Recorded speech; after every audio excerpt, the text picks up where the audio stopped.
What's going on, everybody? I hope you're having a wonderful Wednesday so far. Welcome to Hot 97 News. This is a brand new live news show where we talk about all the biggest stories across the country. It is Wednesday, February 25th. I'm your host, Lana Harris, here with Rondell with 2 N's. What's up? And Million. Grand Risings. Oh, and we love a good Grand Risings, don't we? No, we don't. Nobody. No, we don't. I thought we were going to leave that in like 2024 or like one of them years. Grand Rising. Grand Risings. What do you worship rocks? What is going on? Yes, but I hope you're having a good day. It is the final couple days of Black History Month. 2 more days. Shout out. 3 more days. We got till Saturday. We got, We're not gonna be here, but we're not but- going to be here. So we got a couple more minutes of Black excellence for you because that's what we had to do. You know, just shout out the people on Black History For Month. sure. And with your 1 minute of Black excellence, here is Rondell with 2 N's. Yes. Now, Granville T. Woods held 60 plus patents in late 1800s. And one of the biggest inventions helped trains communicate while moving. Before that, if 2 trains were on the same track, you basically found out the hard way, okay? His telegraphy system allowed trains to send messages between stations and other trains, helping prevent crashes and improving railway safety. But here's where it gets interesting. This is, you know, he always got to throw a little curveball in. Thomas Edison sued him, all right, claiming one of Woods' inventions was his. What? Woods eventually wins that case, and Edison did what? Later offered Woods a job. What? But our good brother Woods said no. I don't need no job. And that is the definition of if you can't beat them, join them. All right, Thomas Edison? And when you know your worth, you know Black excellence isn't just brilliance, it's independence. And that right there is your 1 minute of Black excellence. Shout out to Granville T. Woods, man, for holding it down. You held it strong, brother. You said no to that white man, and you said, I will not work for you. It's the like, I tried to sue you first, and then I offered you Oh, the yeah, job. yeah, like, yeah. It's what, wild. like, hold on. What? Wow. Tried to let you know that this was my event, and then say, you know what? Actually, okay. Yeah. Okay. You can work for me. What about that? No, I ain't working for you. Exactly. Boy, I'd have been so mad the story ended with they What? were. And they work together Yeah, now. You know what I mean? When I was reading it, I was hoping, I was like, as I was reading, I was like, I know he did not take the job. Okay, he did. Cool. Bet. Sometimes you got to stand on business. Yes, for That sure. part. You know what I mean? And that's why it's 1 minute of Black excellence. Okay, so diving into the news, did you stay up to watch the longest State of the Union speech in history? Yeah, I That's tried what to, it bro. was. I passed out. I did out too, there on actually. half of it. I did too, but that's not abnormal for me. I never really, after the first couple of minutes, I get it. This one was kind of exciting, though. I will say Was that it? Trump is an entertainer, y'all. It was Come on now. entertaining. Did you think so? Bro, he was, every time he said something, you know how them folks was doing. They were just up, Down, Clap up, down, and up, down, I- up, down. up, down, Hey, up, down, hey, up, down, up, hey. down. It was like they was in a Catholic church. You know, Catholic Yeah. churches, you stand up and down, stand up and down, stand up and down. I was like, oh, they getting their workout in. I boy. wonder if they stretched before this They because had they just to. know, because some of them are kind of old. It can't be just be up and down like that. But they were every time he said one sentence, clap, clap, clap, clap, I clap, know. clap, clap. And I know their hands hurt because that's a lot. That was a lot. At one point, I timed the clap, and you know what's funny? So on a lot of these betting websites, you can bet on how long. Oh, yes. Yeah. So one of the bets was how long is Trump going to get a standing ovation, and one of them was like 30 seconds. And I wanted to see how long it actually was. So he surpassed the 30-second mark for one of those standing ovations. Wow. That he got. Yeah, they was clapping for him for a minute. Wow. I know I had dozed off, woke back up, they were still clapping. I said, God, dog. Yes. Okay. So it was very long. He spoke for 108 minutes. So that means he beat out himself because last year he spoke for 100 minutes. So Okay. yes, he just outdid himself. Mostly, of course, he was touting his accomplishments. And this is a little piece of how it went. We ended DEI in America. Oh, they were so happy about that. We cut a record number of job-killing regulations, and in 1 year, we have lifted 2.4 million Americans, a record, off of food stamps. Yeah. And for all of these reasons, Yeah. I say tonight, members of Congress, the state of our union is strong. He didn't back down. Yeah. After yeah. every word. It was after every word. After every word. You would have thought they was possessed the way they was standing up and sitting down, standing up and sitting down. Couldn't have got me, tell you that. Now, we did look, and apparently that is relatively normal for whoever the president is to have the people who are there supporting him stand up and stand down, stand up and sit back down. after dang near every sentence. It just felt like a lot. I don't know. It was a I lot. think it's because, they'll sit in a cabinet meeting and people will just like lay on compliments to Trump, like, oh, and you're just so amazing. And the next person will talk, yes, and I've never seen anybody smarter than you. And I just never seen anybody navigate a situation like Trump has. And so just seeing them all stand up and clap is like, okay, we get it. We get it. We get it. It's almost like, how can you not be like full of yourself as a president if you got all these yes men around you? I know. True. That's crazy. I know. That's Yeah. crazy. But, a lot of people are happy with what Trump has done. You know what I mean? You have a lot of support for Trump in this country. So I'm sure people thought that, it was well-deserved. We're just trolling because we can. Okay. That's not the only video we have for you, actually. So for a lot of it, Democrats were sitting down. Like, they were not a part of the whole, calisthenics routine that was going on. And so he actually kind of went full petty on them, trying to see if he could get them to stand up. Did you see this? If you agree with this statement, then stand up and show your support. The first duty of the American government is to protect American citizens, not illegal aliens. That right there is called reverse psychology. He's looking at them sitting. You should be ashamed of yourself not standing up. You should be ashamed of yourself. Penalties for public officials who block the removal of criminal aliens in many. Hey, who is Shorty right there? That is Representative Ilhan Omar from Minnesota, Oh. who is saying to him, you have killed Americans. It's in her state. Oh, okay. Yeah, I didn't understand what she was saying. And I Yeah. also didn't know who she was. I Yeah. was watching them like, oh, she going crazy right now. Who is this? You remember that's the lady that had the stuff poured on her. Oh, that's her. Yeah. Oh, Yes. okay. Now, Yeah. hey, okay, it's all making sense. Okay. Remember when okay. they squirted that Yeah, syringe and, of like vinegar, apple cider vinegar? yeah, Yeah, on her yeah. when she was talking? Oh, yeah. snap. Same woman. Okay. Yeah. Now, did you also peep this part? Because it seems like they're trying to normalize having a third Trump term. I don't know. First year of the second term should be my third term, but strange things happen. Now, when I hear that, I'm assuming he means he feels like he was robbed from the 2020 election, that Biden won and he really won and whatever. So he was saying it should have been his third term, but no, that meant you should not be the president anymore. That's Right. You did your 2 and you're out. Right, you're 2 if you would have won. So what do you mean? I feel like they're trying to normalize this. There's been sprinklings of Trump should have a third term since before he even got office this time. What? Why? Oh, yes. Why? Steve Bannon has said it. Steve Bannon was all over the Epstein files. He thinks that he should have a third term. And it could, I think that it's technically possible because like there have been presidents who've had more than 2 terms. I think, what was it, FDR? FDR, but I think they stopped it as soon as it was after him. You're not supposed to like obviously do that. If you're at war, Yeah. you might stop an election. And I think some people think that, they wouldn't be surprised to see the U.S. somehow at war. But we shall see what happens with that. Now, in the meantime, there was a Democrat who got kicked out of the State of the Union address. And Trump hadn't even made it to the podium at this point. He really had just walked into the room and was shaking hands with people. Did you see this? Because we slowed it down. All I had to do with that message, I actually saw that when he was coming in. And I was like, wait, what does that say? Black people aren't apes. Oh, from the video that he. Yep. Okay. And we have a picture we can show you. We're not just making it up because if you blinked, you missed it. That is Representative Al Green from Texas. And yes, he was politely escorted out of the building because of this. Second time he has been kicked out of the State of the Union address. He was kicked out last year, too. Hey, I want to. Now, this is about to sound so ignorant. When we were talking about this morning, y'all kept saying Al Green. I promise y'all, I thought y'all talking about the singer. And I was like, he's dead. God. I was like, why are y'all? Wait, what in the world is going on? Why would Al? I promise y'all, I thought y'all were talking about the singer Al Green. Yeah. But no, you weren't. Nah, man. You were not talking about that. We were not. Which I think is funny because can you pull up that picture actually one more time? He actually brought in one of those signs that like collapse. The pull away sign. So people wouldn't have known that he had that. He didn't just walk in with the sign. He probably said, gotcha. As soon as the cameras got there. Black And people just aren't shouting. apes. Yeah. That's awesome. With his yes. cane too, like his cane right in his other With his hand. cane, right? I mean that cane gold and everything, bro. Yeah, that's what you call standing on business at its finest, bro. He let you know, like, look, Yeah. bro, y'all not finna just make fun of black people like that.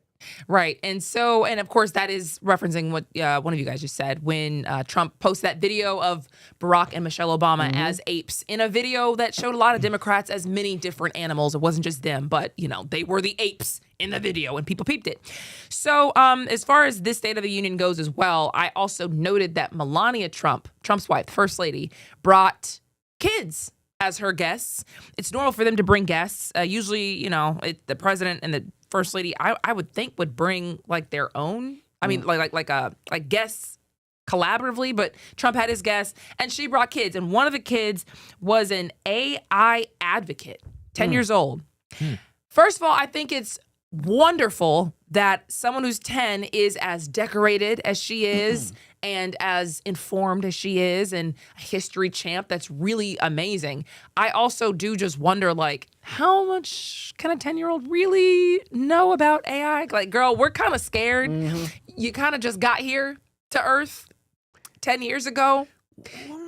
You know what I mean? I hear it, but she kind of, in a sense, has been growing up with it, if you really think about it. She is a lot more knowledgeable than I think a lot of people, a lot of adults, I would say even too. I think she's probably representative of what they want the next generation to be. To look like. They want them to have this kind of relationship with AI. I would like to advocate for AI. I think that's very interesting. That's scary, bro.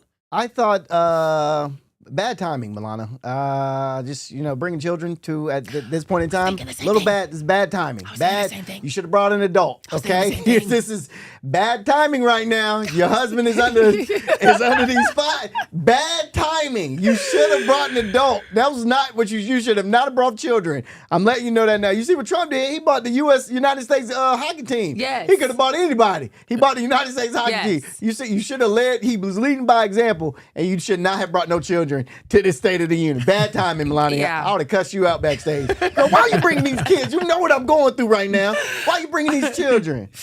Yeah. So shout out to that girl for being absolutely amazing, for just trying to be a part of the conversation and trying to move the needle. But when you look at that too as well, I'm like, man, you're going to make the kid do this? Because now we're talking about this and the conversation might turn to, well, how are you going to bash a kid? I'm not bashing anybody's kid. You know what I mean? I think it's incredible that she is so knowledgeable at this young age and she cares so much at this young age.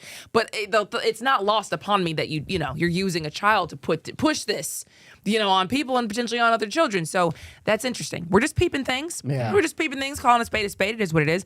But these were not the only addresses that were had last night. There were a couple of competing State of the Union addresses. There were Democrats who just flat out skipped the State of the Union, and they held a People's State of the Union address.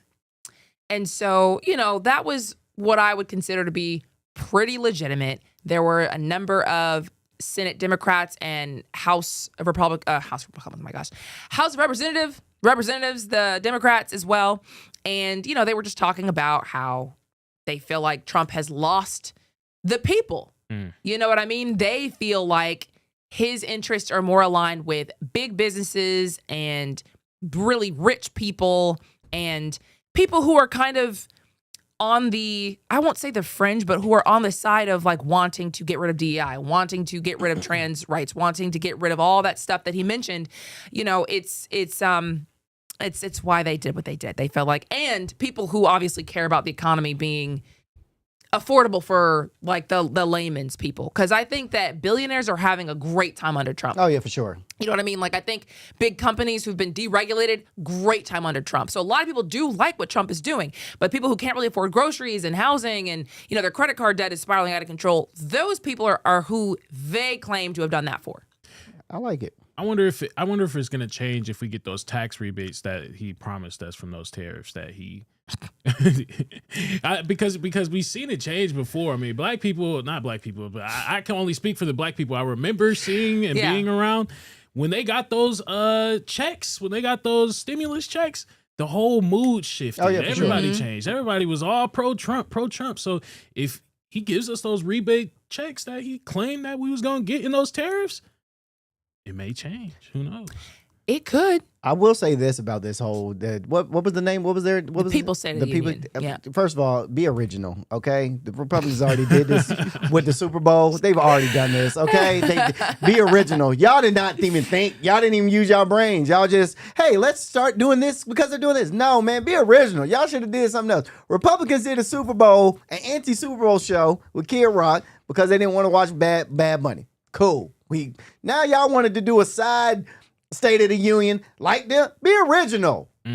Yeah, I honestly didn't feel like that was like the move because they did it at 8 o'clock, which meant it started an hour before what Trump did, obviously, with State of the Union. And they had like 30 people, representatives and senators, who were there. So it was, legitimate. But at the same time, this is our country. Yeah. So it's, we get it, but also, I don't know. It would have been nice for like them to kind of take the high road and just be a part of it, sit down, not, do a little crazy, like, clapping and stuff like that, but just not a whole separate thing is like, it does divide the country. It does divide the country. Because now I got to decide, am I going to watch the president or am I going to watch this? I don't know. I just think it's getting weird. It is. And I would have respected y'all more for going into the State of the Union and actually listening and sitting down Exactly. and listening and hearing what this man has to say. I always say this to people, Brad, regardless if you disagree with somebody or you don't believe what they believe, at least listen to what they're saying. Because you might be able to get something out of what they're saying. It might not be how you think, but you might be able to use what they think and be like, okay, now let's put what I think and how they think and let's put it together and let's make one big snowball.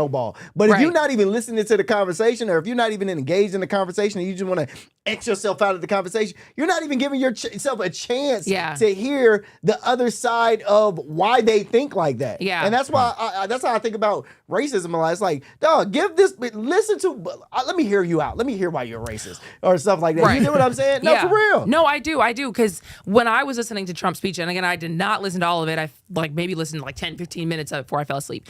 But it made me think he probably did do exactly what people voted for him to do in certain cases. Mm-hmm. Like, even the people who are struggling with finances can look at him doing what he said he was going to do with illegal immigration, doing what he said about rolling back DEI, and doing what he said about getting men out of women's sports. He did those things. They can't afford groceries. They can't afford houses, but he did those things.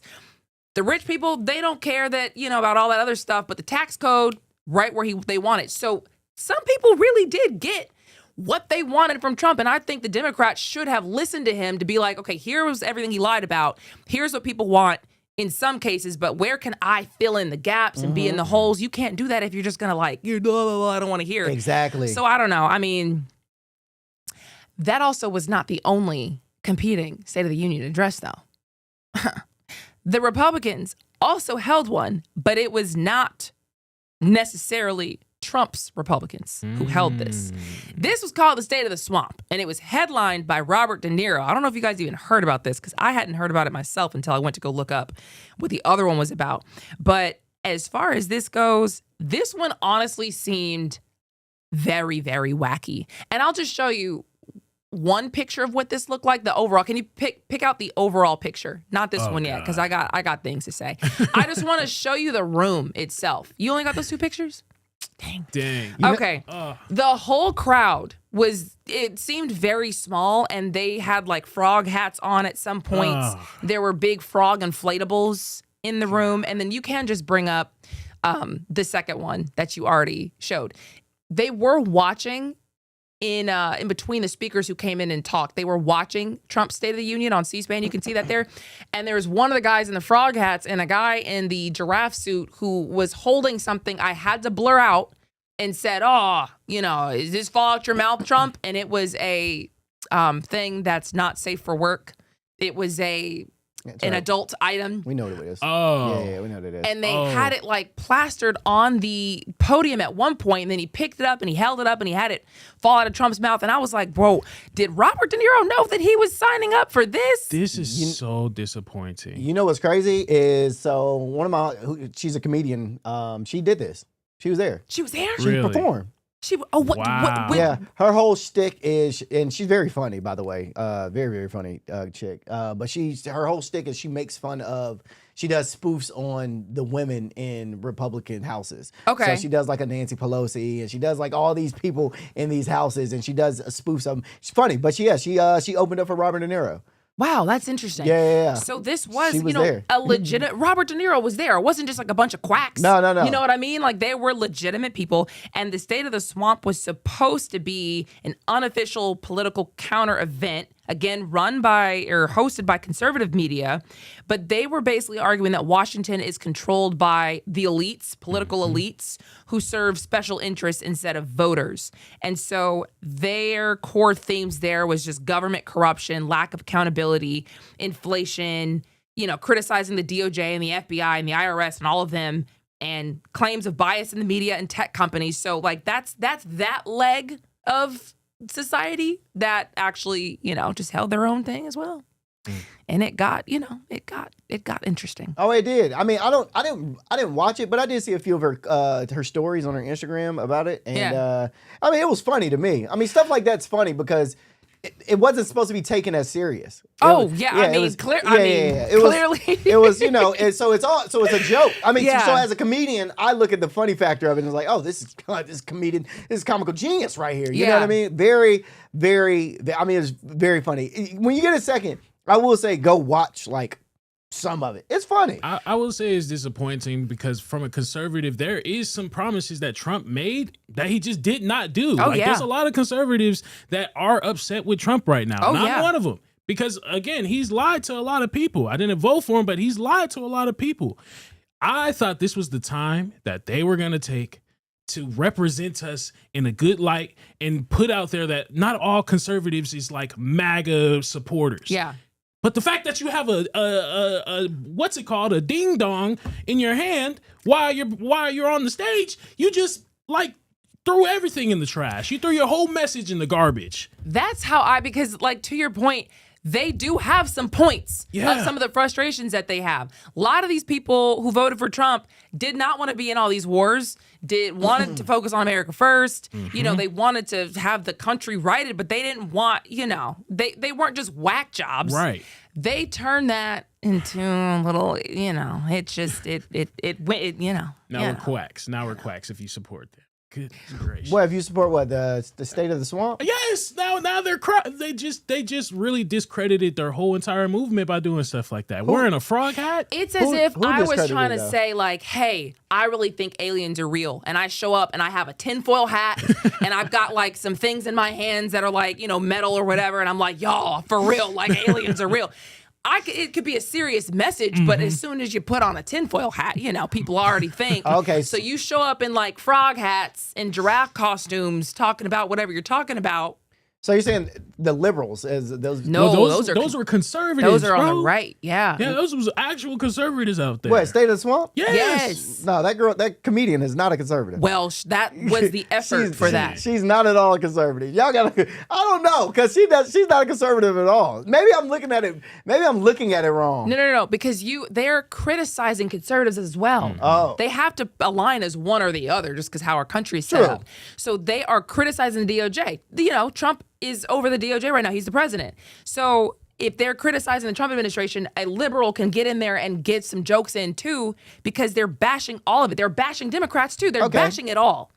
So this is kind of like a counter to both parties. Like really, I'm not just, bashing Republicans. I'm bashing all of it. Okay. Hence the swamp. No, I got that. I understood that. Swamp. Yeah, I understood that. I was like, man, I was listening to you. I was like, wait, she's not Republican or conservative. Like, wait a minute, what is going on? No, wait, no. Yeah. All right. That's a good point. They would align. That is a good point. They would align as conservative, but they're also upset at the conservatives right now as well. I feel you. Okay.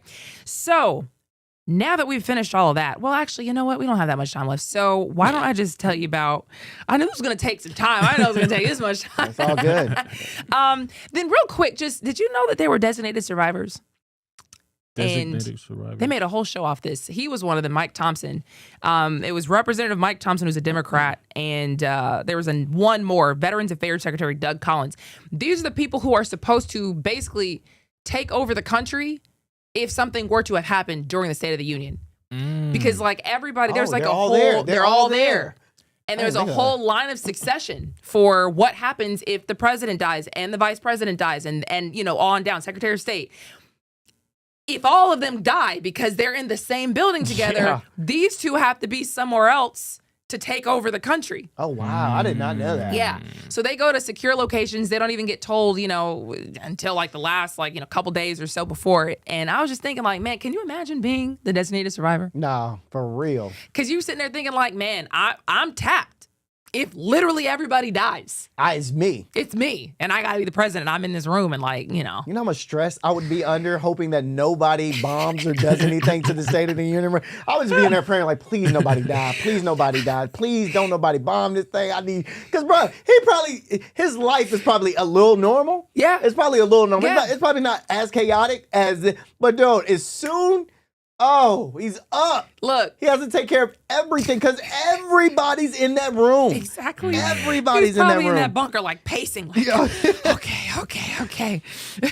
So yeah, no, that really is interesting. And they made a show about it.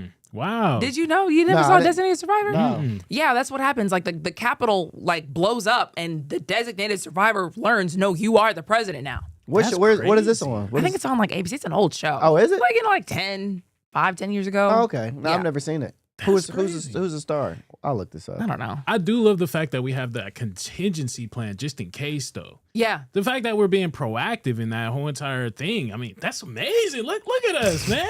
Being smart. See, this is why we lasted so long, y'all. 250 years, y'all. Because of stuff like this. People thinking forward, thinking ahead. We know we got the big military, but anything could happen, you know? That's true. Anything could happen. I love that, America. Look at us. Look at us. Oh, it's so adorable. Okay.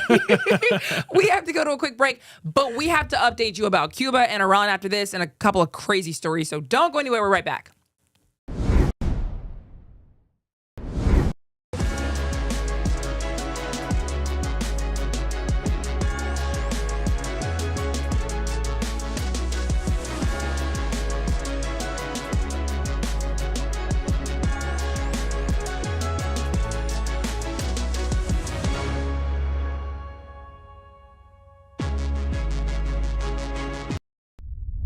A major move today. Hot 97 is expanding. Hot 97. Major school changes.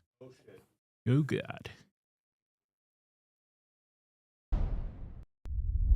A major move today. Hot 97 is expanding. Hot 97 has launched a full streaming television channel. Hot 97 is no longer just a radio station, it's now a streaming network.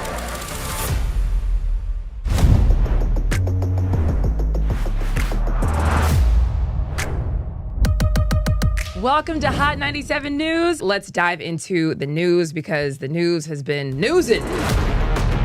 Hot 97 Mornings with Merrill. We got Shiny Culture in the building. Nia Bell in the building. Good morning. And DJ Cass One.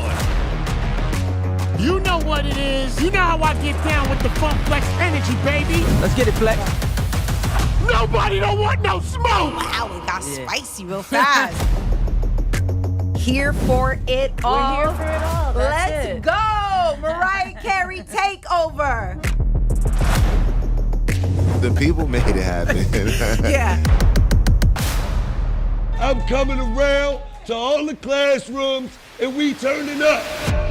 Good morning, students. My name is Wale. Aren't you supposed to be in class? Oh, man, you supposed to be in class, man.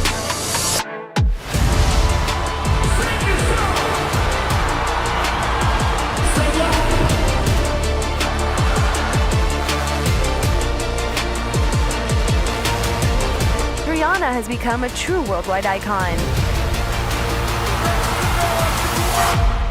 Congratulations on the job. We listen to Hot 97 every day. We can't wait to hear you guys even more. Hey, let's go!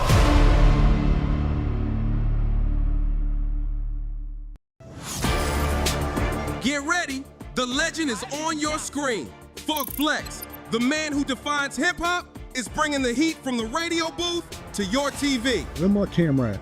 That's my camera? All right. The biggest beats, the hottest freestyles, and that classic Flex energy. Bars are back. Now in your living room. Don't just hear it, watch the movement.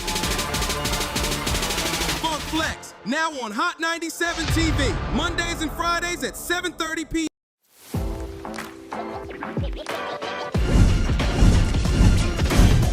Welcome to Hot 97 News Atlanta. We're here with Rondell with 2 N's. What they do? Give it up to you. And Million. Hey, the fact that this is a reality. Brand new live news show. I'm your host, Lana Harris. There is so much going on in this country and in this world. Civil unrest. Nobody's going to trust that. Any of this sounds, like I said, it sounds good. Yeah. It does sound beneficial.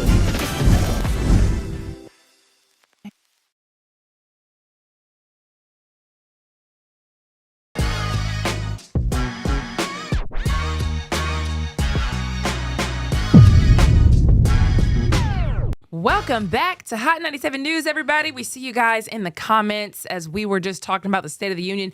Some of you guys saying you never watched the State of the Union before. You know, it was my first time too. Yeah, I mean, it's you haven't missed much. Yeah, you know what I mean. They just kind of get up there and lie to us and say everything's great, no matter who's the president. That's what they do. You know what I mean? Never heard of the State of the Swamp. I think that was new.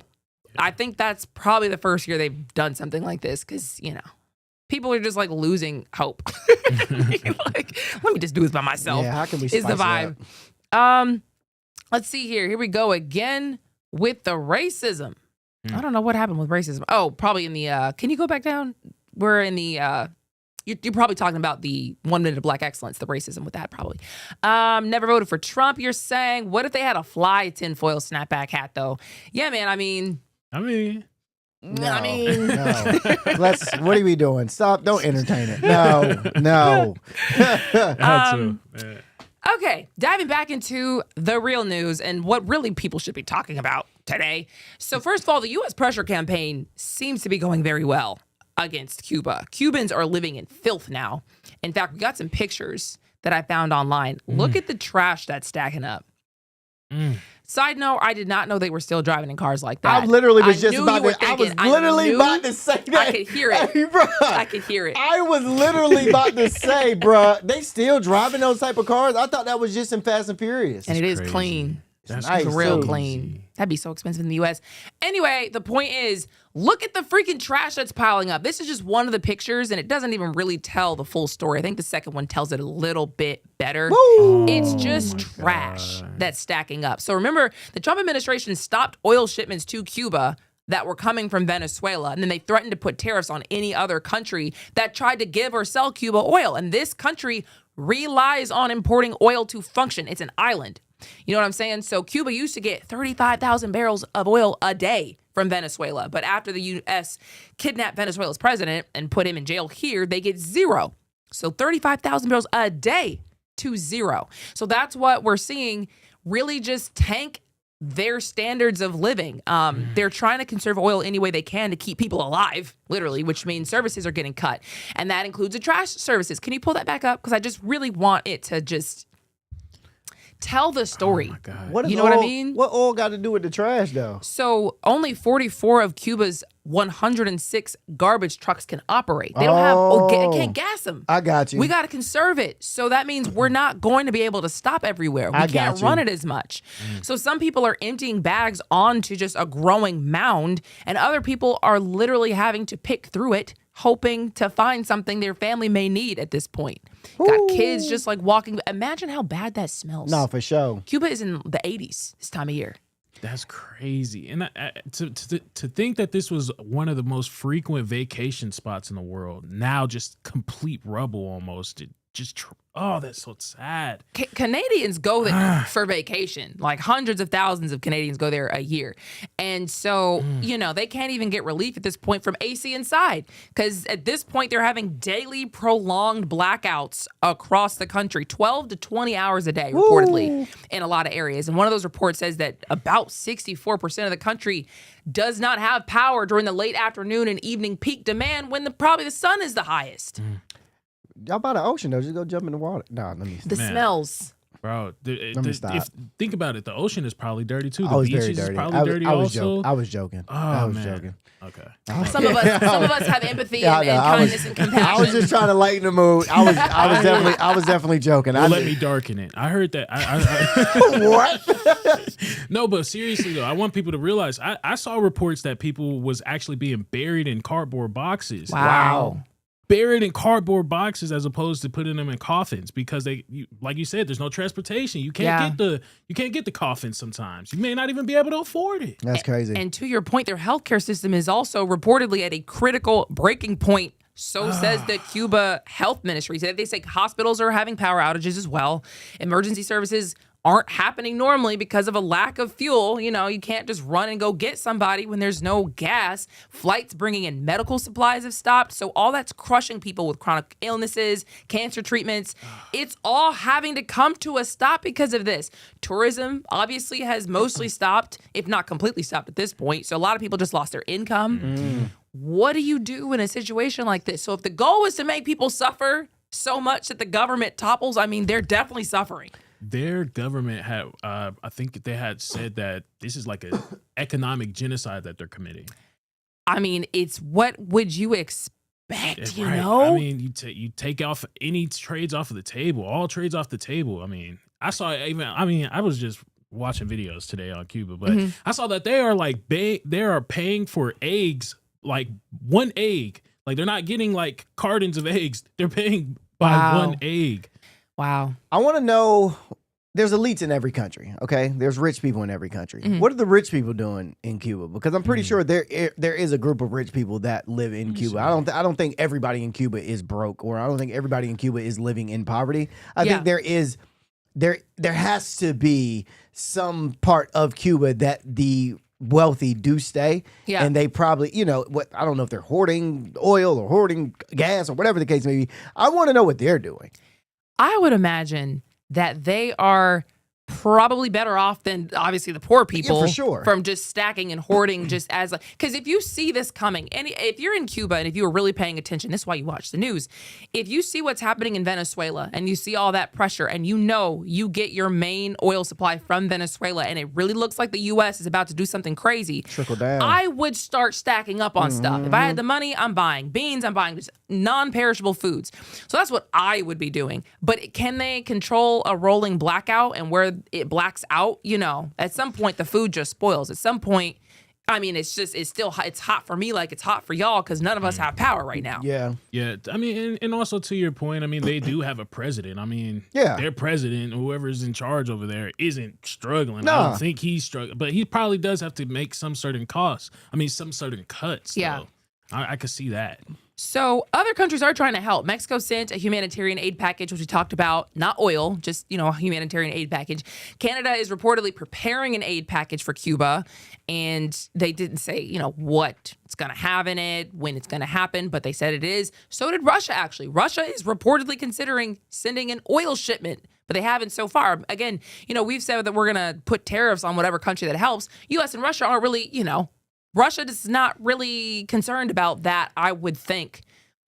They could be, because, if you put sanctions on Russia, that would hurt them for sure. It's not like it does nothing. But, if you're Mexico and you're depending on the U.S., or you're one of these other countries that are more like Europe, you can't really just do whatever you want against the U.S.'s wishes. Russia might be in a better position to, not to support it or not, but like when you watch people dying and like living in filth, they're going through a war themselves. But not only that, I mean, we just seen them try and get some oil over to Venezuela not too long ago, and we saw what happened with that. I mean, we ended up chasing them up out of there.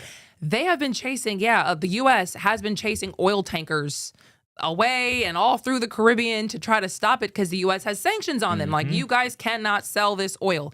United States just gets to say it, and that's what they just get to say. So they chase down anybody trying to move like illegal oil shipments in their perspective. So, this is crushing Cuba, which, from what I can tell, the point of all this, because that's, the main question, like, why would you do this to a people? You know what I mean?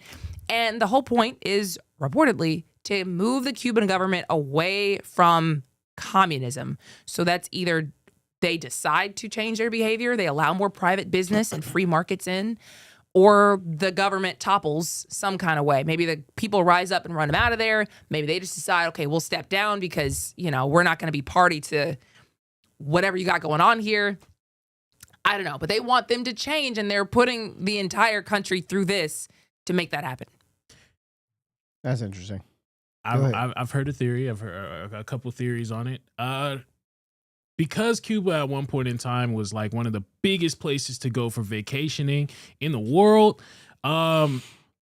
Apparently, allegedly, the theories that I've heard is that, you know, they want to build resorts over in Cuba because our president has hotels. He's one of the biggest guys that's invested in hotels and infrastructure and things like that. I'm just saying I wouldn't put it past him after what we just saw in Gaza. I don't know what these people want to do, but I will say that they've stopped tourism from the United States. You know, you can go if you have family over there, or if you have like an education trip or research trip or whatever, but you can't just go as a tourist. And so that would tank your tourism economy. You know what I mean? And the dollars that you could be getting from the US, they still get it from Canada, but we're not allowed to, in part because we want to take that money away from you. You know what I mean? So along with that, apparently they want to have them release political prisoners and just align more closely with US political and security interests, which I take that to mean like kind of cutting ties with Russia and Venezuela and stuff like that. So, I mean, I don't know. I'm all for the U.S. being strong and, you know, protecting ourselves, I guess. It's like, it's hard to be an American and love America and watch them starve people out and just sit back and be like, America. You know, it's like, is this the best way to do this? The UN says that they've denounced it, but the UN does nothing. United Nations, they don't do anything. Yeah, this one is just greed, y'all. This one's just pure greed. I mean, I understood Venezuela kind of. I mean, we wanted those oil barrels, but Cuba doesn't have much, y'all. Like, they need oil. They was getting all their oil from Venezuela. We just took that away from them. We don't need them. I don't, you know, we'll see. We shall see what happens. We might see some vacation spots opening up in Cuba to watch. I'm just saying. That's hectic. I do wonder how Cubans feel about this, because even if you hated the regime and you've been waiting for the day communism falls, do you want to see your people go through this to get to that end? Yeah, for sure. You know what I mean? Because that's kind of cruel from where I sit, but whatever. Speaking of things popping off around the world, the Gang of Eight has been notified on Iran. So first of all, the Gang of Eight sounds very dramatic, but that is a group of lawmakers that they pretty much have to notify. They don't have to. They usually notify when there's going to be some kind of big foreign effort happen. They don't have to, but they usually do, either before or after. So the Gang of Eight is Senate Majority Leader John Thune, Senate Minority Leader Chuck Schumer, House Speaker Mike Johnson, House Minority Leader Hakeem Jeffries, Senators Tom Cotton and Mark Warner, and then you got Representatives Rick Crawford, Jim Himes, and I think that's it. So they notify them, and they just did this about Iran. I see this, and I was thinking like, okay, does that mean it's about to pop off? Because if you're saying, you know, this whole time we've been saying, you got to notify Congress before you start a war, and now you're saying, okay, can y'all come in here? Because we got to tell you something. What did you just tell them?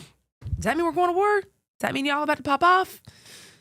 I was terrified. I can't even lie. When I first heard it, because I looked up like how many times this has happened in the past. Apparently it does go on, but like I seen like a report, like a video in 2020 or something like that where this happened, and some crazy stuff happened in Iran after that. Some crazy stuff happened. That was scary to me. I don't know. Yeah, okay. So remember when I was saying like, I don't even understand why we're doing this anyways, because we were supposed to have obliterated their nuclear program last year. Israel convinced the U.S. to go and bomb Iran.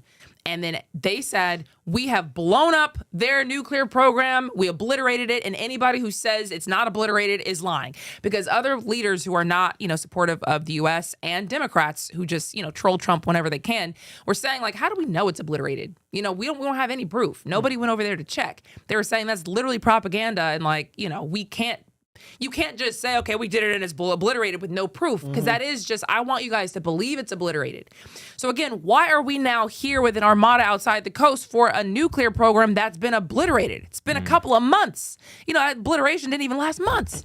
So that's something that Hakeem Jeffries brought up before he went into that Gang of Eight meeting. And here's what he said.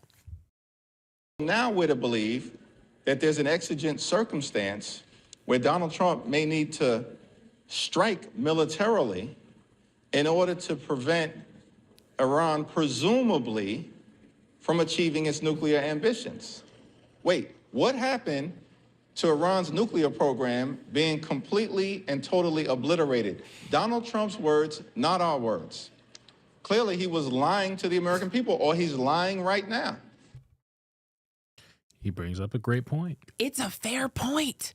Which one was that? You can't say both. And Trump did bring that back up. I did see that during the State of the Union address. He's brought up that they did obliterate Iran's nuclear program. So then what are we doing right now? What's the negotiation about? It's supposed to be gone. And so after the meeting happened, here's what Chuck Schumer had to say. It's very brief.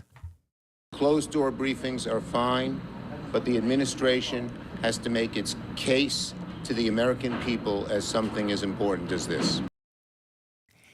He's basically saying, like, you got to come tell the American people what this is about. Yeah. From what we can tell, there's no reason to be surrounding Iran right now. The protests are over. The killing has stopped. You know, all of that.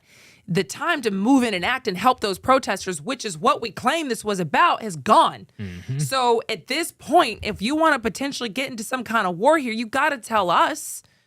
We elected y'all. Y'all don't just get to start doing, you know, you got to tell me something. Talk to them. You know what I mean? Mm-hmm. So I don't know. They both basically said, like, yeah, you can't just do this. You need to notify Congress and you got to make the case. So we'll see if they make the case. I don't know if they will. They probably just do it because they don't care, but we'll see what happens. Anywho, crazy story that we've been trying to tell you about a couple of days now. A North Carolina mother of 3 who vanished 24 years ago was just found alive and living a whole new life. Left them kids. Hey, come on now. Left that whole come family. On now. Hey, look. Hey, okay, are you going to be back after you go get the milk? No. I'm not going to be back after I get the milk, actually. It's like when they say, I'm just going to get cigarettes. I'm just going to get some cigarettes. Man, I'll be right back. Look here, man. A mother disappeared during a Christmas during Christmas shopping trip in 2001. This happened in 2001. It was Christmas shopping? Christmas shopping in 2001, and is just now found alive 24 years later. Now, Michelle Lynn Hundley Smith walked out of her home in Eden, North Carolina in December 2001, headed to Kmart. Now, you don't even remember Kmart. Kmart don't even exist no more. Doesn't. Kmart don't even exist no more. It was like it was almost like a Hobby Lobby. Yeah. Mixed with a Walmart, mixed sort with of, but Target, like smaller. All in one. It was dope. Kmart was tight. And it was all a grocery store too. So she headed to Kmart in Virginia to buy Christmas gifts for her kids. Now, why would you go to Virginia if you live in North Carolina? Was that the only Kmart? We don't know. And she never came back. All right. She was 38, mother of 3. Her missing poster says she should be considered endangered. Authorities believe she would not leave her children by choice. Psych. Wow. Psych. Multiple agencies searched North Carolina, Virginia, even FBI, years of leads, countless hours, nothing. And now, nearly a quarter century later, a tip comes in. An officer locates her in North Carolina. She's still in North Carolina. She's still in the same state. Alive and well. Oh, what? No. Alive and well, bruh. Imagine being her children growing up with questions, holidays with no answers, wondering if your mom is alive, and lo and behold, she's in the same state. She's down the street. Yeah. Her daughter says she feels everything. She's feeling all these things at once: joy, anger, heartbreak. But closure doesn't erase time, and survival doesn't explain absence. This isn't just a missing person case. This is 24 years of silence walking back into the family's life. Now, they still don't know why. The biggest question still hangs out as why. There's no answers up to why. I think I saw an article. I'm looking it up. I didn't look at it, but I saw a headline after, because we've been trying to do this story for a couple days now. Sure. So I don't know if there's an update, because I did not read it again. But it said that there was she reportedly revealed why she left. No. And this is a Fox News article now. All right. Said that she reportedly told authorities that she left her family because of ongoing domestic issues. Oh, okay. I figured it was something along those lines of. But why wouldn't you grab your kids too? Why would you leave the kids? Why would you, if it's domestic, I would never leave my kids with a man that's abusing me. I'm out of there. She said, "Good luck, yeah, kids." 24. Hey, well, here's the wildest part is she left for 24 years, and she could have easily called them kids and been like, "Hey, man, I'm good. Come over. Don't tell your daddy where I'm at. Come see me. I'm okay." But no, she said, "I'm leaving and not talking to none of y'all." So her own family didn't know where she just bounced. She would have had to if you were cutting. I'm sorry. That's 24 years, bro. So did they say what her new life was? Like, did she have a new family? Did she have new kids or anything like that? So I didn't even see where they didn't get into too much of like the detail because it just happened. So I mean, they didn't get into too much of the details of like what she was doing in them 24 years. I mean, as one can expect, she started a new life. You know what I mean? 24 years, you gonna start a new life. I would. So I'm reading a post that Fox News has from her daughter. This is the woman's daughter. And she said that, you guys are free to think whatever you want, but just don't put all this stuff on social media out there for her family to see because they're hurting and they're going through a lot. Said that her dad has been through so many accusations since all the way back when, even before social media was big, because everybody thought the dad was involved. But she said she never thought he was, and that the father has been through so much, and she wants to make it clear that the marriage had issues, like a lot of marriages, but her mom did not leave simply because of a bad marriage.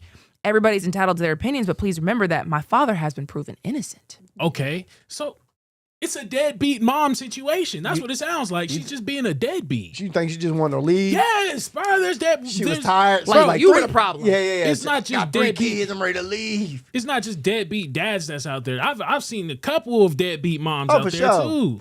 But to pull something like this off, you got to cut off your actual mom, family, your whole family, just to get rid of your husband and kids. Dog, because they thought you were dead for 24 years. They could not find you, bruh. Which is the wildest part, that you were still in North Carolina for the 24 years. And I'm pretty sure you started somewhat of a new life. There's no way you went 24 years by yourself. I just can't believe that you do it 24 years by yourself. I don't know, because there's really no update about what it is besides what you just read to me. But yeah, bruh, leaving your 3 kids, could have easily grabbed them. But Million, you might be on to something. She could have just been a deadbeat. She could have said, I'm tired of this family, tired of these kids. I want to leave. 38 years old. She was about to hit her midlife crisis also. I'm just saying. It's a possibility. Menopause? Hold on. Menopause. Hold on. Menopause don't start at no 38. Oh my God. Oh my God. I'm about to leave this menopause? panel. That don't start at no 38. I'm gonna say, hold on now. Got a few more years. I'm so sorry. Nah, brother. My bad.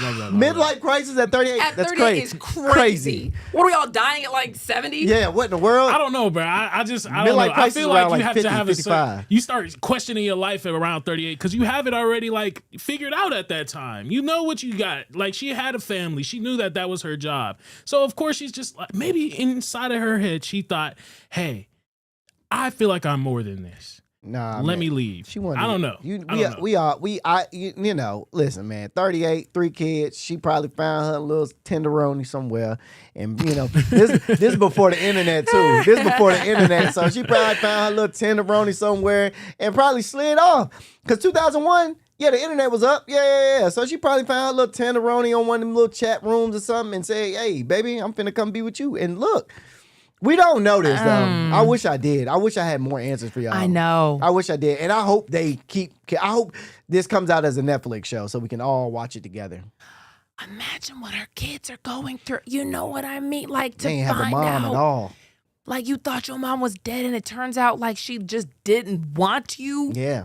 Bounce. 24 years gone. Man. And the dad couldn't have been that bad if he stayed in their life too. And she's defending the dad. She's defending the dad. Oh, the dad was probably a great dude. Yeah, that's a deadbeat. Well, we don't know. I mean, he probably. I said probably. I don't know. Right? Because we don't. We don't know. He could have been a terrible man. We don't know this. I just hope the family's okay. You know what I mean? Like, because that is, boy. Because do you go to her house now? Do y'all? Oh, I would. If I was her daughter, I would fight her. You almost have to fight. Oh, Mom, you got to fight me. Oh, flat out, Mom. We have to fight. We got to fight. And after we fight, we're going to sit down. We're going to figure out why you left. But first, I have to beat your butt. Because you just left me without saying nothing. Yes, we throwing hands. Flat out. That's fair. Wow. All right. I don't even want to do this story that y'all got in here it's next. It's so scary. Like, can we show the guy's face at least? We can show the guys. Are we doing this one? Okay, cool. I mean, I'm excited because we don't got. Are you? Yeah, I'm excited. That's a demon, boy.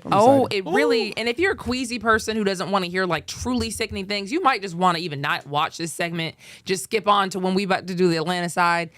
But there's a man in Kentucky who police say was covered in blood and fur and was arrested for doing really unspeakable things to roadkill. There it goes. Let me just preface all this to say he's from Kentucky. This sounds like some, this is some Kentucky stuff. Just be don't, be. A man, it was a dude in Kentucky. He got arrested. He was found on the side of the road, like you said, covered in blood. And he was engaging in some lewd acts with. No, I don't like this either. I don't like this. I don't like this. He was having lewd acts with a dead deer. Because I'm sorry. I don't even want you to put no stank on it. Okay, he was doing stuff with dead deer. Yeah, okay, we get it. Okay, so according to authorities, a driver responded at the scene and called 911. Officers arrived and repeatedly found 32-year-old Alan Osborne covered in deer's blood. 32? 32. That brother, is not 32? A 32-year-old man. No. See, that's what I'm saying. He had a rough white life. You know what I mean? That is a rough white life right there, boys. Oh, man. He was arrested and charged with sexual crimes against animal and booked into the Muhlenberg County Detention Center on a $5,000 bond. I just read that. They're about to let him out for $5,000. PETA is going to come for y'all. I let you know that right now. Kentucky, they on the way. You let this man out for $5,000, they on the way, bro. Because don't you only have to pay 10%? You only got to pay $500 and you getting out of jail. Yeah, man. Oh my God. Yeah, brother, you're wild for this one. So he has a love or something for animals and death? Yeah. Because it had to be a dead deer? Why have to be a dead deer? I mean, a deer at all. Necrophiliac guys, and bestiality, both at the same time. Crazy, brother. Yeah, Kentucky. Y'all got some answers to make. I thought Florida was wild, but Kentucky's on another level with this. That man, it looks terrifying. Sorry, all right, man. Hey, it's some stories. I got a show in Kentucky in about 2 weeks too, so see him out there. Is it just me? Some stories I feel don't even need to be brought to attention. Well, we got to talk about it all, man. We got to talk about it all. Oh God, I guess at least you know what's like going on in these streets. In the woods. 32 is crazy. Yeah, man, that's Bambi or something. I wonder who called the police. Like somebody had to see this to call the police. Okay. Let me just shake all this off because we got a whole other hour to do. Yeah. We promise none of the stories are going to be like this going forward in our next half hour. So don't go anywhere. We have a lot more news coming at you after the break.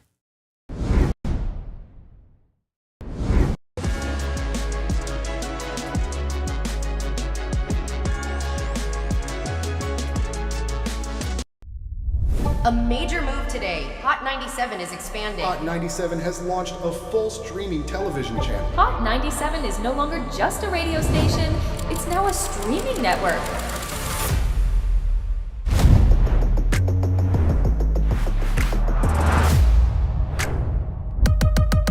Welcome to Hot 97 News. Let's dive into the news because the news has been newsing. Hot 97 Mornings with Merrill. We got Shiny Culture in the building. Yo. Bell in the building. Good morning. And DJ Cass One. You know what it is. You know how I get down with the Funk Flex energy, baby. Let's get it, Flex. Nobody don't want no smoke. Wow, it got spicy real fast. Here for it all. We're here for it all. Let's go. Mariah Carey takeover. The people made it happen. Yeah. I'm coming around to all the classrooms and we turning up. Good morning, students. My name is Wale. Aren't you supposed to be in class? Wale, where are you supposed to be? Oh, man, you supposed to be in class, man.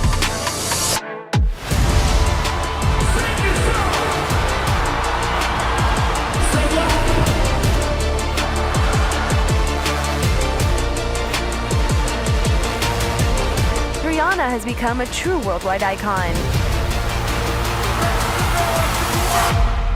Congratulations on the job. We listen to Hot 97 every day. We can't wait to hear you guys even more. Hey, let's go!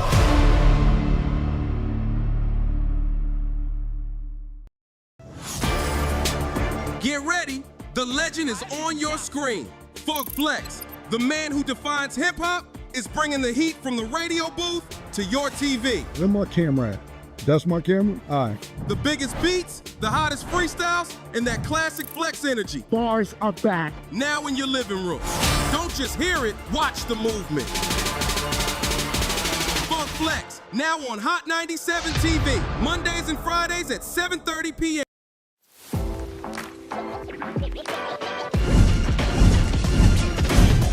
Welcome to Hot 97 News Atlanta. Here with Rondell with 2 N's. What they do? Give it up to you. And Million. Hey, the fact that this is a reality. Brand new live news show. I'm your host, Lana Harris. There is so much going on in this country and in this world. Civil unrest. Nobody's going to trust that. Any of this sounds, like I said, it sounds good. Yeah. It does sound beneficial.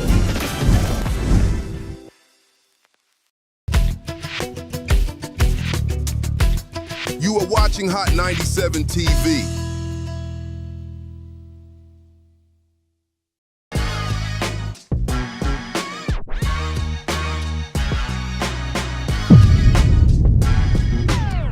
What's going on, everybody? Welcome to Hot 97 News Atlanta. This is a brand new live news show where we talk about all the biggest stories across the city. It is a wonderful Wednesday, February 25th. I'm your host, Lana Harris, here with Ronzo, 2 N's. What's up? And Million. Hey. And I'm mad because they started off this show laughing, but they get time to collect and compose themselves, unlike me. I definitely saw y'all cracking jokes you can laugh while I was talking. You can laugh. Well, yeah, he like made fun of me. I didn't make fun of you. No. Yeah, he does. No, I didn't. He likes to call me poor outside. No. Yep. No, I don't. He does it on air too all the time. Just saying, y'all. I do not call him poor. What he says on air, I tell him don't say on air because you shouldn't tell people that stuff. That's it. That's all I'm saying. I don't call my man poor. We making money over here. I do feel it's very unkind how he does you. I totally Lana, What you got for lunch today? Noodles. Actually, I said spaghetti. I said spaghetti because he's had spaghetti for the past 3 days. But as black people know, you can eat spaghetti for 3-4 days. So I wasn't making fun of him. I was letting him know, brother, Black History Month, I'm here with you. We all know that you can make spaghetti for like $3 and eat on it for a month. Come on now. So I know you look. Remix it, flip it, and reverse it. You can do a whole bunch of stuff with spaghetti. Do what you gotta do, man.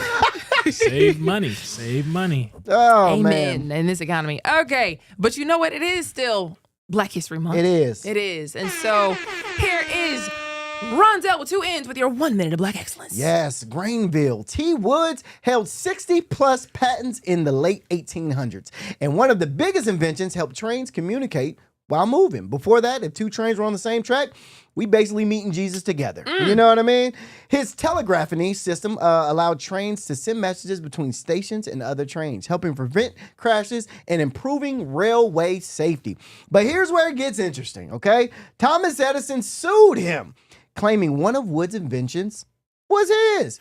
Woods would eventually win that case, and Edison had the caucasity to offer him a job. Our good brother Woods refused that offer.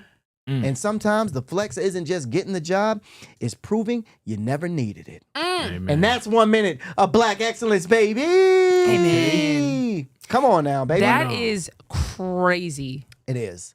Because I wish somebody would try to sue me and then offer me something. Sue me for saying what I made was theirs? What? And then, okay, let me offer you a job. What? Boy, you oughta. That's crazy because Thomas Edison is like a national hero, Huge. you know, in most of the books. Little did we know he was out here trying to steal stuff. Listen. He was out here trying to get us on the team. Man. Imagine if he would have actually went and took the job, though. I always think about that. Like, what if they would have gone towards the racism? Or what if he would have won the case? Who, Edison? Edison. Oh, what if he would have man. won the case? Like, you know, what did that court, like, shout out to that court? Who was like, nah, bro, you don't have the proof to say this was yours. Yeah. Man, now I want to go look up more about it. See, that's what 1 minute of Lexington's about. That's you know 1 what minute. I mean? That's exactly. That's what, you know. I'm only going to look on the surface. You know what I mean? You can go do some research. Yeah. Okay, diving into the news. Listen, man, we got an update. We got a clarification, whatever you want to call it. Apparently, Gavin Newsom's comments about being just like people with average SAT scores wasn't what it looked like, and Atlanta Mayor Andre Dickens is defending him. Yeah. Okay, so we'll start it out like this then. Can we see some of the what the crowd looked like? Huh. I ain't gonna lie, y'all. I wanted this to be like majority black. Uh-huh. But the pictures show otherwise. Listen, the reports were specifically that it was a predominantly black crowd. So anybody who didn't go believed the news reports. Right. And there were multiple news outlets that reported this was a predominantly black crowd. Right. All I see, if you squint and look at the very front, was a couple of black people sprinkled in. sprinkled into the top. It's so crazy. It's so crazy. So this was not as racist as it sounded. Yeah. So again, we'll just break it down. So it's calling you white people dumb. We'll just break it down real quick again. So the Governor Newsom came to the A. He was talking about his new book, and Atlanta Mayor Dickens interviewed him on stage. He asked him some questions about having dyslexia, and he said he struggles with reading and didn't score very high on the SAT. Hence, when he said, "Oh, like you people, basically, like we're the same, like we're all the same. I scored low on the SAT. We're kind of the same." And people initially thought that he was talking to a crowd of mostly black people. I mean, it's Atlanta. Yeah. You think Atlanta Democrats? I'm hearing black people. So turns out it was a lot of white people there. And yeah, a lot of right-wing media was the ones kind of pushing the narrative that it was a black crowd. And unfortunately, we all drank from the Kool-Aid. And Took the bait. We drank from the Kool-Aid for sure. But it's not even like, and that's where I am kind of upset. A lot of people didn't go. The job of the news is to report what happened for the people who didn't go. So if the news is reporting, hey, we were there and it was a black crowd, why would I think they were lying about that? You got a point. Know what I mean? So it's like people pounced on that because they said it. You got a point. A lot of people took the bait and drank from the Kool-Aid. Nicki Minaj being one of them. And I'm not proud to say that we drank from the same Kool-Aid that Nicki Minaj did. Yeah, not right now. Not right now. Not right now at all. She went on X and she had basically posted, saying that Governor Newsom does look at us like we're, that's how he views us, like uneducated black people. It says, what does that say? His way of bonding with black people is to tell them how he just moved. His way of bonding with black people is to tell them how stupid he is and that he can't read. This means my first read on him was correct. He's been handed so many things and put in high positions he never earned or deserved. Do you want to know the craziest part of this footage? Show more. Sorry, that's all it says. But we drank from the same Kool-Aid. Everybody was thinking that it was a black people, but it wasn't. Turned out he was talking to everybody, essentially. And our mayor, Andre Dickens from Atlanta, took to Instagram and also said, take it from someone who was actually in the chair asking the questions. Context matters more than a headline. Dickens clarified that Newsom's remarks were part of a broader conversation about academic struggles and dyslexia and not commentary about the audience. He also added that it wasn't an attack on anyone. It was a moment of vulnerability about his own journey. So here is a black man defending Governor Newsom. Here, man. We not falling for none of this, are we? Thank you. Wait, what? Thank We you. not Wait. falling for this. Oh, Tell him, Dale. wait. Tell him what we not falling What do you for. think? We're not falling for this, are we? Wait, falling for, because I agree, Andre Dickens has to support Gavin Newsom. He's possibly going to be the president someday. Yeah. They're in the same party. Call a spade a spade. No, Andre Dickens can't really say much else. What do you take? Gavin Newsom was definitely directing this at black people, 100%, You think so? 1,000%. Let's not get it twisted. Yeah, there was white people in the audience, but he was most definitely directing this at black people, 100%. So I'm with you. I think that he was directing it to the poor. Yes, to the poor people. The people that are normal, things like that. Just like you guys like that don't have money. But in fact, I did some digging. Turns out the mayor isn't really just like us, y'all. Yeah, so the mayor, he was an attorney general at one point in time. Lieutenant governor of California from 2011 to 2019. You talking about the Governor Newsom? Yes. Governor Newsom was the 49th lieutenant governor of California from 2011 to 2019 before he became a governor. I thought the guy couldn't read. Yeah. He got pretty far not being able to read, right? He ain't got dyslexia. He got dyslex. And then he's also about to become there's rumors that saying that he's going to be the leading person in the Democratic National Convention if he in the run for president. Governor Newsom, his father was a judge, y'all. That explains how he was able to get so far. That explains how he was able to get so far, in my opinion. I don't think it was that he was just this bright guy, because he obviously said it. It shows his privilege right there. Your dad was a judge. How'd you get so far if you can't read, and you, according to you, you can't even read speeches? Nepotism is real, bro. Let's be totally honest. Nepotism is real, and what he did and what he said was in fact pointed at poor people. I'm not going to say black people anymore. I'm just going to say the less fortunate. And the people that don't have what he has, I'm just going to say that because, yes, he was saying, I'm just like you. I'm just like y'all. All he just forgot to say was, I've been broke. That's the only thing that he forgot to say. I ate ramen noodles before every night. I used to eat, you know what I'm saying, butter with a little cinnamon on the toast and toast it. What you know about the little French toast? Listen. Understand me. I ate waffles. No syrup. Come jelly. on, man. I was jelly. Yeah, you was down. You was down. That's down bad. We're going to struggle for struggle here. Okay, let's do it. And that's what I felt he was about to do. Gavin Newsom wanted Andre Dickinson to be like, you know what, Gavin? Yeah, man, this, that, and the third, man. I'm just as stupid as you are. Raggedy? Man, I've been raggedy. You had a 960, I had a 920, brother. Mind you, again, I'm just gonna list off our mayor's stats real quick. The man went to Georgia Tech for engineering, y'all. Andre Dickinson, chemical engineering. He was an engineer before he became a mayor. That's crazy. And a mayor is a high accolade, but a governor, he reports to a governor. No, for sure. He doesn't report to Newsom, but you went to Georgia Tech. You have to have a 1370 SAT to average to get into Georgia Tech.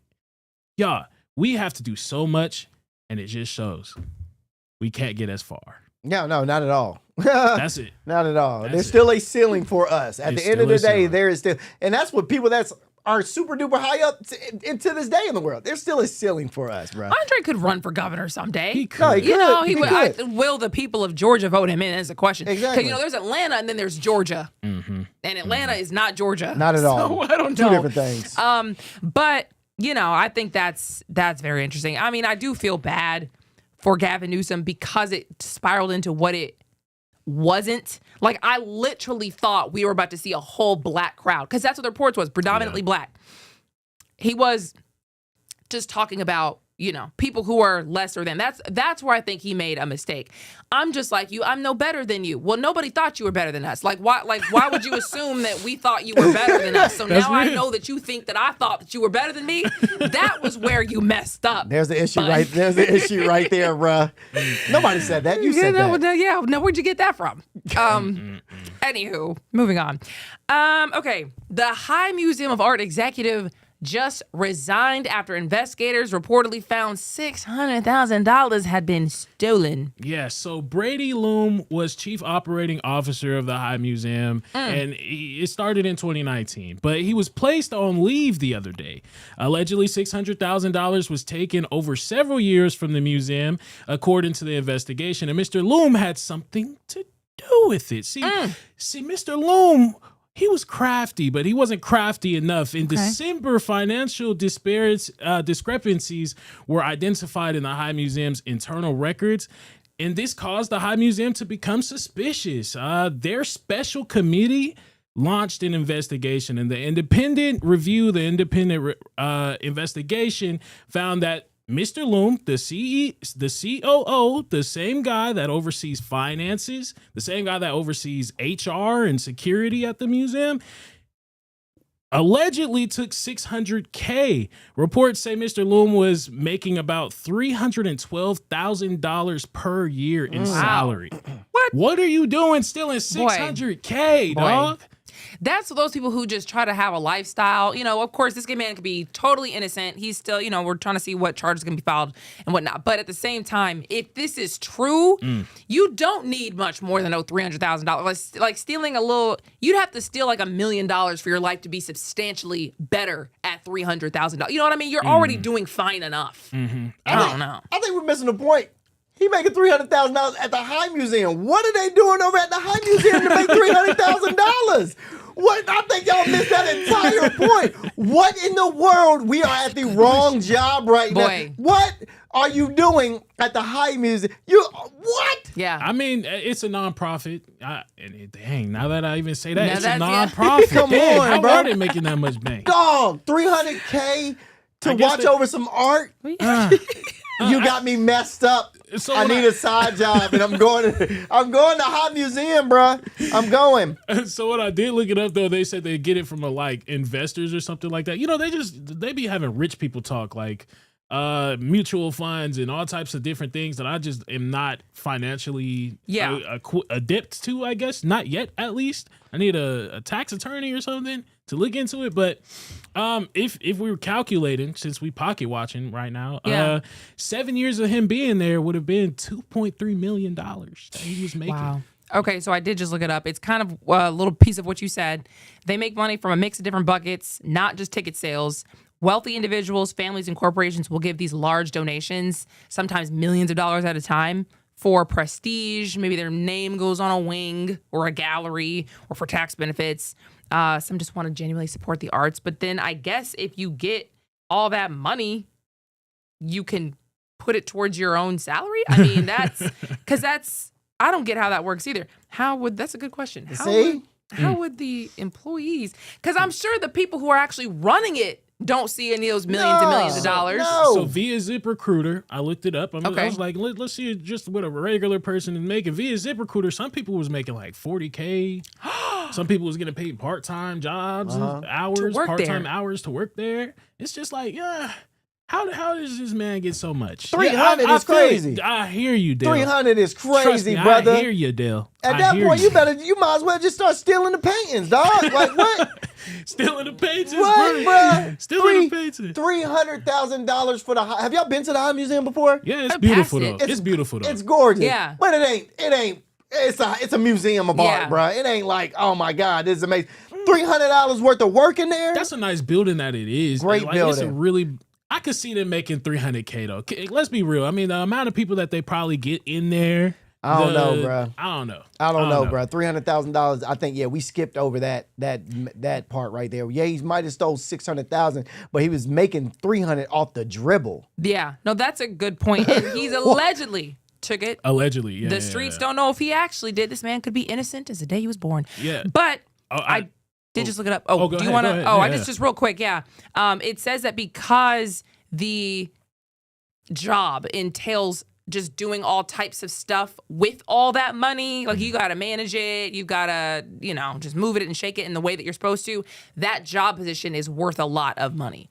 I got you. Mr. That's Loom, the excuse. Mr. Loom has since resigned since the investigation and things like that. Yeah, I too would resign. I would leave. Yeah, what? Yeah, I'd bounce too. I'd probably bounce after the first couple $100,000 that I might not stole. Might not stole. I might have bounced after that, bro. He's not in prison at all right now either. They did say that they referred it to the federal prosecutors in Atlanta, but no criminal charges have been filed yet. But you know how the rich people do. They get a slap on the wrist sometimes. That just goes to the bottom of the docket, and I can't even, so whatever. Crazy. Okay, also, at the same time, on the other end of that spectrum, honestly, an official in College Park says he was forced out after questioning spending and what taxpayer dollars were being spent on. Yeah, it's kind of crazy when you think about it. They move you out of the way because you want to do the right thing. Wild. And I don't know what the story is. I haven't heard any of the details. But just looking at this picture, I believe him. Yeah, I believe him. Whatever he's about to say, good man. My man looks like a good dude. Yeah, you know. Man. Most bald head men are truthful. They don't. I got a bald head dad, so it's like. I believe him. Anyway, Jarrell Jones, the former procurement manager of the city of College Park, says he was forced to resign after refusing to approve contracts that allegedly violated city policy.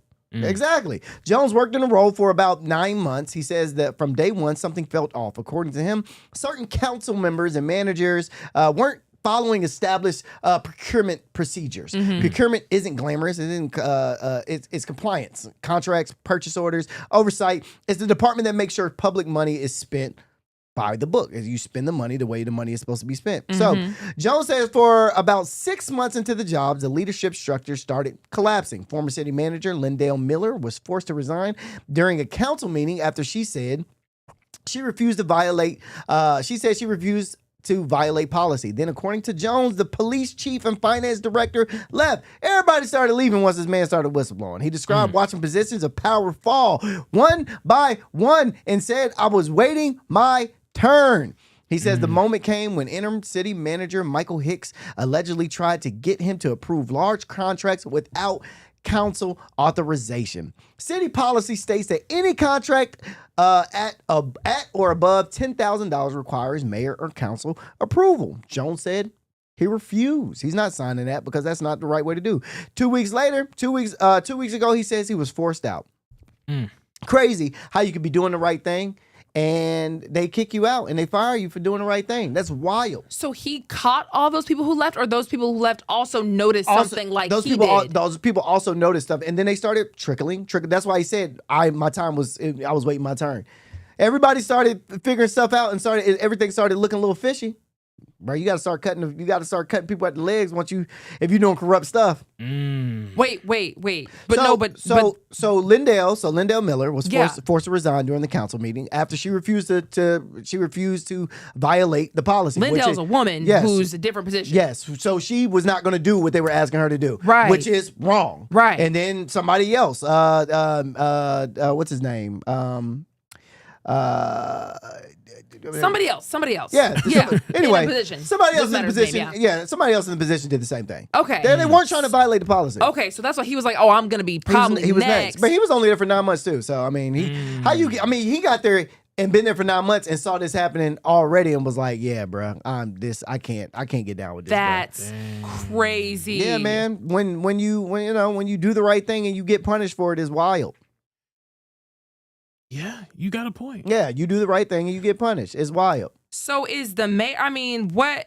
So Mayor Bianca Motley Broom called the allegations deeply troubling and emphasized the need for independent investigation, especially since this marks the second grievance from a former employee in recent weeks. Right now, no independent investigation has been confirmed. But here's a real question: when the compliance officer says compliance is being ignored, who's watching the books? Who's watching the books? Who's watching the books? Talk to me. This kind of thing always comes to the light. You know what I mean? For sure. Especially because, after so many people resign, somebody's going to start looking and being like, now what? Surely everybody didn't want to quit. You know what I mean? Exactly. For absolutely no reason. So we shall see. Shout out to everybody in the comments. W Crew. Guys are my favorite. Thank you, guys. Shout out to the HPIC himself for controlling the news program. Oh, y'all just saying, shout out.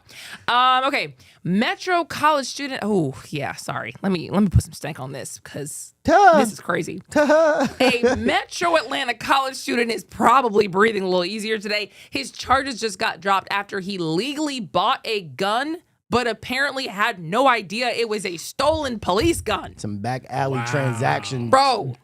Stuff right here, which is kind of crazy because you always got to do your research when you buy these guns now. So, Cobb County District Attorney Office has officially dropped the felony theft charges against Jared Franco Modica, 23-year-old Kennesaw State student. First of all, why are you buying guns at when you're in college? I know I've always been a firm believer of like, bro, you're a college student, bro. Be a college student. You don't need no gun. He had been charged with felony theft by taking after purchasing a firearm that was later identified as a stolen police gun. That's crazy. Not even just a regular gun. A police gun. Modica legally purchased the firearm from Adventure Outdoors, a federally licensed dealer in Cobb County. He had a valid receipt, a serial number matched to proving the purchase. But despite all that, he spent 3 days in jail and was initially denied bond. So the question is, how do you sell an illegal police firearm to an official firearms dealer? Bro. I swear to God, bro. So my gun got stolen not too long ago. Oh my gosh. Dang, that just sounds so bad. No, you're a firearm. That's so embarrassing. No, it's bro. not. What, you're a firearm. Well, you left it in the car. You know what? You got nobody snatched it off me. Nobody snatched it off me though. Yeah. Nobody took the gun off my hip or nothing. But it was. I left it in the car. So I just left it in the car. I thought my neighborhood was all good when I left, and I was actually in college. Now that I think about it, because I came back home from college, I thought my neighborhood was all good. Left it in the car. Apparently, somebody stole it and sold it to somebody, but when they called me recently, they said that like multiple dealers were selling it, like arms dealers, or what would you call those stores? I mean, they're arm dealers. I mean, it's adventure stores, pawn shops, those all kinds stores of stuff. was like just selling it. Like they're not doing any research. They're supposed to be hitting me back up, but they're just selling it constantly to multiple different people. How does that feel? Oh, sorry. Well, here's the thing. Federal law does not require gun stores to verify whether a used firearm has been reported stolen before resale. So you don't have Wait a minute, what? Yeah, you don't have to tell anybody like, hey, this gun was stolen. I could just sell you a gun and keep it moving. There's no law that says I have to tell you this gun was stolen. That's the stupidest thing. But then you can get arrested if you have the gun that was stolen and you have no clue, but you got the right. Boy, that's funny. I'm glad you caught on to what I was saying. No, Yes. I'm here. Wild, right? Yeah, it's absolutely dumb. I'm also here. So how did you feel when your gun was stolen? And you found out it was getting passed around. Like a little street gun. Body. Yeah, your gun was a dot. They was just, how much money was they getting for the gun? Yeah, pull your skirt up on your gun. Yeah, little dot gun. I don't know if you can say that. I don't know. I just feel like I was in college. You're right. I didn't necessarily need the gun. No. There was only one time where I felt like I had to use it. I didn't use it, but I was like, okay, this could have helped me in this scenario. But even then, I didn't necessarily have to show the gun. Didn't have to do anything with it. What was the scenario? Yeah, please break Somebody it down. tried breaking into my car when I was out at a gym. I had passed out at the gym, and somebody at night tried to get in there. So I was like, yo, I'm in here. They didn't care. So when I flashed the gun, then he cared. Okay. So maybe it saved my life. Now that I think about it. Wait, so you had the gun? I did have the gun at the time. Man, this was before it was stolen. Man, how'd you flash? Did you like lift up your shirt? I was like, yo. And it was the first yo. I gave him a warning. Yo, I'm in the car. Man. Yo. And he left. It was in Atlanta? It was back in college when back in Warner Robins, Georgia. That's down there Macon. About to change your name to Murder Millie. Yeah. Murder Million in the building, baby. Boy. I'll definitely get more. I learned my lesson though. That's crazy. Okay, well, on that note, we do have to go to a quick break, and we'll be right back after this.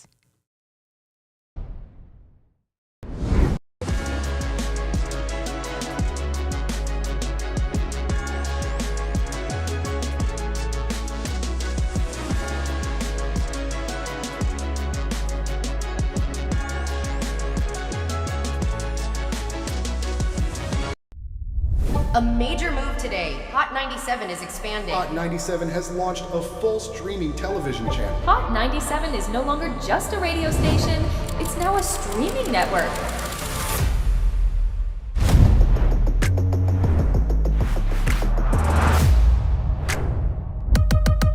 Welcome to Hot 97 News. Let's dive into the news because the news has been newsing. Hot 97 mornings with Merrill. We got Shiny Culture in the building. Leah Bell in the building. Good morning. And DJ Cass One. You know what it is. You know how I get down with the Funk Flex energy, baby. Let's get it, Flex. Nobody don't want no smoke. Wow, it got spicy real fast. Here for it all. We're here for it all. Let's go. Mariah Carey takeover. The people made it happen. Yeah. I'm coming around to all the classrooms and we turning up. Good morning, students. My name is Wale. Aren't you supposed to be in class? Oh, man, you supposed to be in class, man.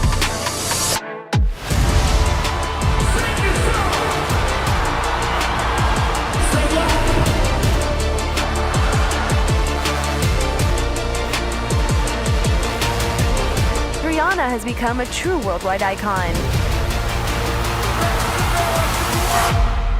Congratulations on the job. We listen to Hot 97 every day. We can't wait to hear you guys even more. Hey, let's go!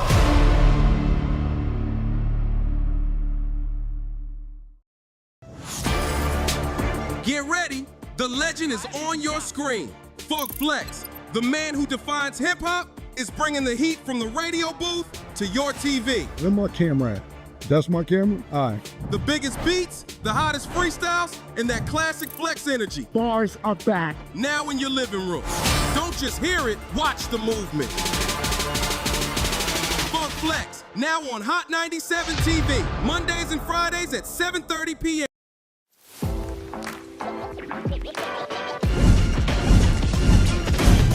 Welcome to Hot 97 News Atlanta. We're here with Rondell with 2 N's. What it do? Give it up to you. And Million. Hey, the fact that this is a reality. Brand new live news show. I'm your host, Lana Harris. There is so much going on in this country and in this world. Civil unrest. Nobody's going to trust that. Any of This sounds, like I said, it sounds good. Yeah. It does sound beneficial.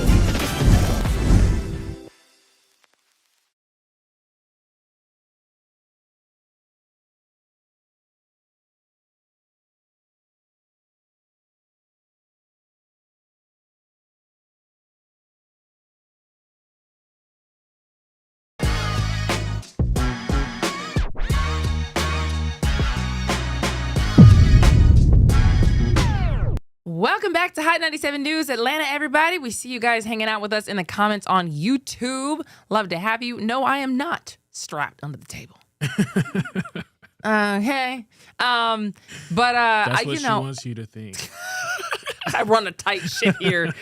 No, man, I do need to get a gun. Sometimes, you know, these streets make me want to get a gun. No, for sure. At this point, Especially you know what as I a mean? woman. Yeah, For sure, for yeah, sure. for sure. Okay, diving back into the news. Your kids might be a little upset about this. What lawmakers want to do in schools, it's moving through the legislature right now. Actually, you might be upset too if you're a parent. Bump your kids. If you don't agree with this, I don't know what's going on. So the Georgia House approved 2 major education proposals recently that could significantly change public schools across the state. So House Bill 1023, we had talked about it not too long ago, would require schools to install weapons detection systems similar to airport-style metal detectors at building entrances in schools. That's amazing. They thought about this because of the Appalachia school shooting. They said this is a thing that needs to happen. That one I think is great. But if they use it, I mean, because again, they tried to do the same thing when I was in high school, and those things were never plugged in. Well, the metal detectors, yeah, ours weren't either. So I don't know why. I mean, y'all wasted the money. They were never plugged in? They were never plugged in. Yeah, nobody ever used our metal detector. They just locked the doors. I mean, after 8 o'clock, 8 a.m., yeah, doors was locked. Couldn't get into the school. You know what? And you dang, that's crazy. And you make a good point because, I mean, shouldn't there be like a security guard also outside too, if that's the case? You would have to have somebody to watch it, to monitor it. So what are you going to hire more personnel? Like, how much money y'all putting? I mean, you know, they can have them. Will they plug them in? Will they plug them in? The real question. See, okay, so some supporters that push this argue that the system already is common in airports. Like, we go to airports and we see it, courthouses, we see it, large venues, and it should be standard in our schools too. I mean, we're dealing with the future here. So I get what they're saying, but dang, to your point, there should be some security guards there too. I mean, I get it. I mean, I support it. I mean, in the sense that, like, these kids are literally going through war zones these days. When somebody brings a gun into the school and just fires it, I mean, it's like a very common thing to happen compared to what it was like when we were kids. When we were kids, they were probably looking for guns from actually YNs. Yeah. Like people who are just like in the gang and the street life, people who are just bringing a gun into the school, not to shoot it up, but just because they had the gun and they shouldn't have had the gun. And you wouldn't have wanted them to bring that kind of behavior to the school. You know what I mean? Now people are bringing in the guns to kill people. Yeah. That's not funny, bro. And it's like, it's not funny, bro. Like, what? What? He started laughing at me. No, I'm sorry. That's not funny, that dog. wasn't funny. That was not funny. That's crazy. It's true. So we just did away with the gangs and the violence, and we just got shooters now. Well, it's not that. It's just that, like, what? It's the gang. Like, again, like black people, their problem was always just being involved in the gang life and having guns in like a targeted, I'm targeting your gang member over here. Like, it's all gang violence, whatever. What we're seeing now is people just saying, I hate life. I'm going to go into the school and just light it up. So in that sense, yeah, you would need to make sure one of you hormonal, prepubescent kids isn't about to come in here on some kind of weird rage and shoot the school up. Wait. Oh, go ahead. Well, and just to clarify this, these metal detectors need to be in white schools, okay? There ain't too many black schools doing any of this.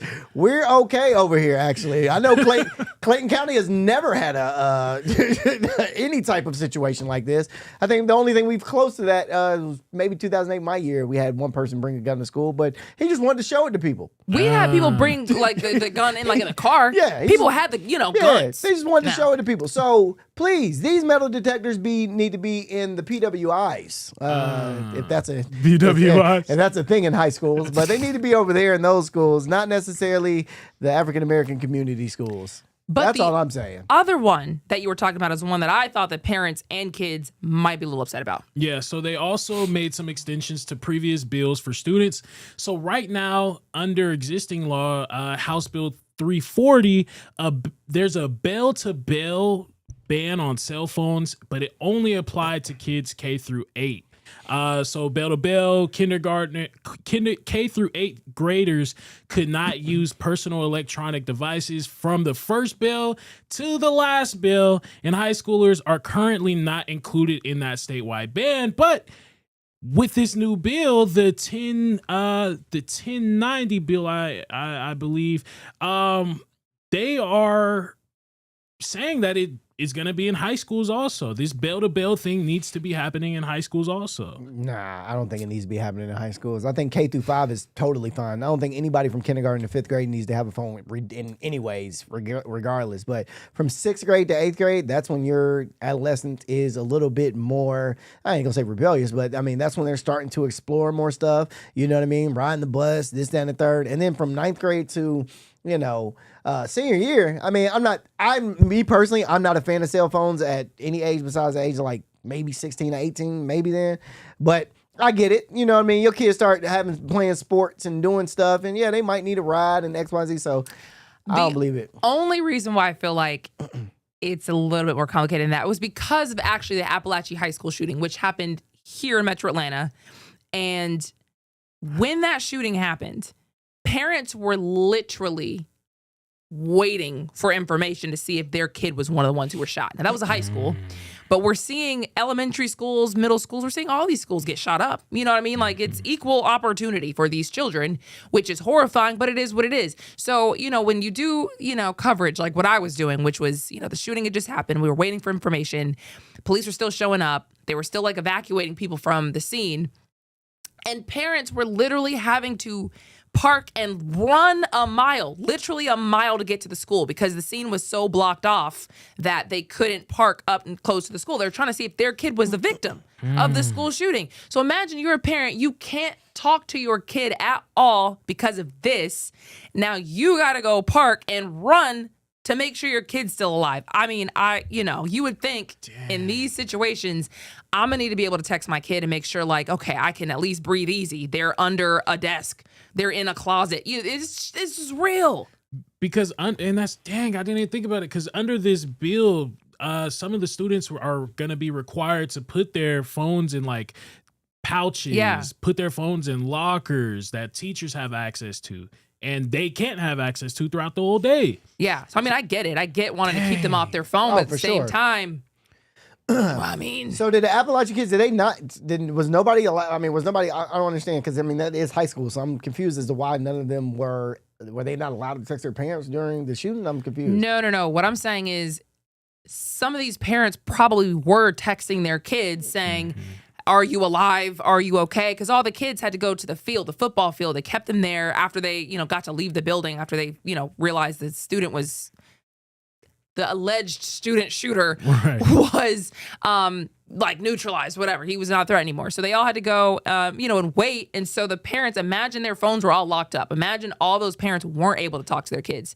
When we also saw parents like running to go and find out, you know what I mean? Like you would think you would want some kind of way to talk to your kid in this day and age. I think in the high school realm, this probably wouldn't go as they probably wouldn't pass this for the high school realm in the sense of like, because of that. Like, you don't want a lot of these shootings are happening in high school and not elementary schools and middle schools and things of that nature. So they are in the high school area. You know what I mean? So yes, I think that the cell phones in high school, perfectly fine when it comes to this stuff. Boss, anything else? What do you need a cell phone for? The only argument that people are having with getting them banning this stuff is, kids cheat nowadays. We got ChatGPT. Oh, that's true. We got ChatGPT. I know if that had it back in the day, I would have. Man, I would have been blazing through the classroom, bro. Out of valedictorian. Valedictorian. Oh, God.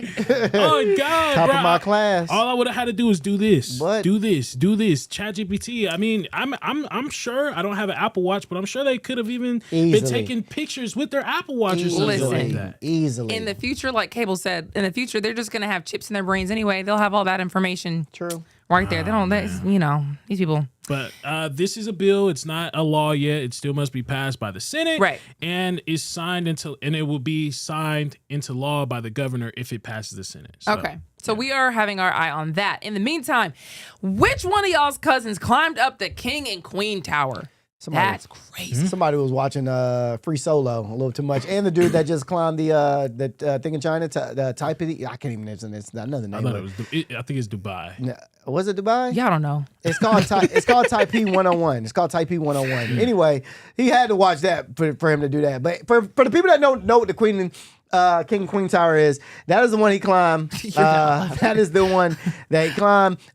3 guys actually climbed 34 stories to the top of one of Atlanta's most iconic skyscrapers and told police they just wanted a sunset photo. What? Not an abandoned warehouse. This is not some random rooftop. This is the Queen building right off 285. These are like really... You know what's funny? I never knew what these buildings were, and I actually did a podcast years ago, and I think it was the King building. One of the buildings. I actually did a podcast. You may know where you were. Yeah, it was one of them. Man. Now here's where it gets serious. The building is 34 stories high. That's catastrophic if you fall. If you fall, if you know what I mean. So police gave the criminals trespass. And here's the thing: they only got trespass warnings, no arrests, no charges, at least for now. Property management is deciding, so they're going to figure out whether or not they want to prosecute these dudes and put them under arrest. How would you even pull this off? What do you mean? How would you climb? How would you? Is that not sleek? Oh, I mean, they probably went upstairs first. There's probably a way to go up the stairs first and then go to the top of the roof. So they didn't climb the building. Oh, nah, girl, they didn't climb the building. What do you mean? That's what your story was. I swear to God, I thought you meant this man was out there climbing the building. So you mean he climbed up the stairs of the building? Climbed 34 stories. He climbed the stairs. Of the stairs. What y'all thought it was? Bro, you gotta change that. This sucks. What? Boo. Fake news. Any regular person would have been like, yeah, he climbed up the stairs. Nobody would have thought he climbed up the side of the building. You started this off saying 3 guys they climbed were watching 34 stories. Too much Free Solo. Yeah. Is Free Solo not? I'm assuming that's when they climb up buildings. That is climbing. That's not that dangerous, though. Yes. You thought this was newsworthy? They climbed up some stairs? Oh, so y'all not going to give me my credit off? That's crazy. That's wild. Yo, they climbed up some stairs. Because here's the thing. No, y'all not hearing me. In order for you to get to the top of that, you got to go 34 stories up, and then you have to climb up to get to the top of the building. Y'all do it. Y'all know it gets dangerous on them steps. Y'all go 34 stories. You know it gets dangerous. How many people died climbing up steps, dog? It's not the stairs that they got dangerous. It's when they got to the top of the building. You got to get to the top of the building. So you're saying that they climbed up, sorry, I'm all up in your camera, and got to the top of the white part? The white part? No. The white part of the building? Yes.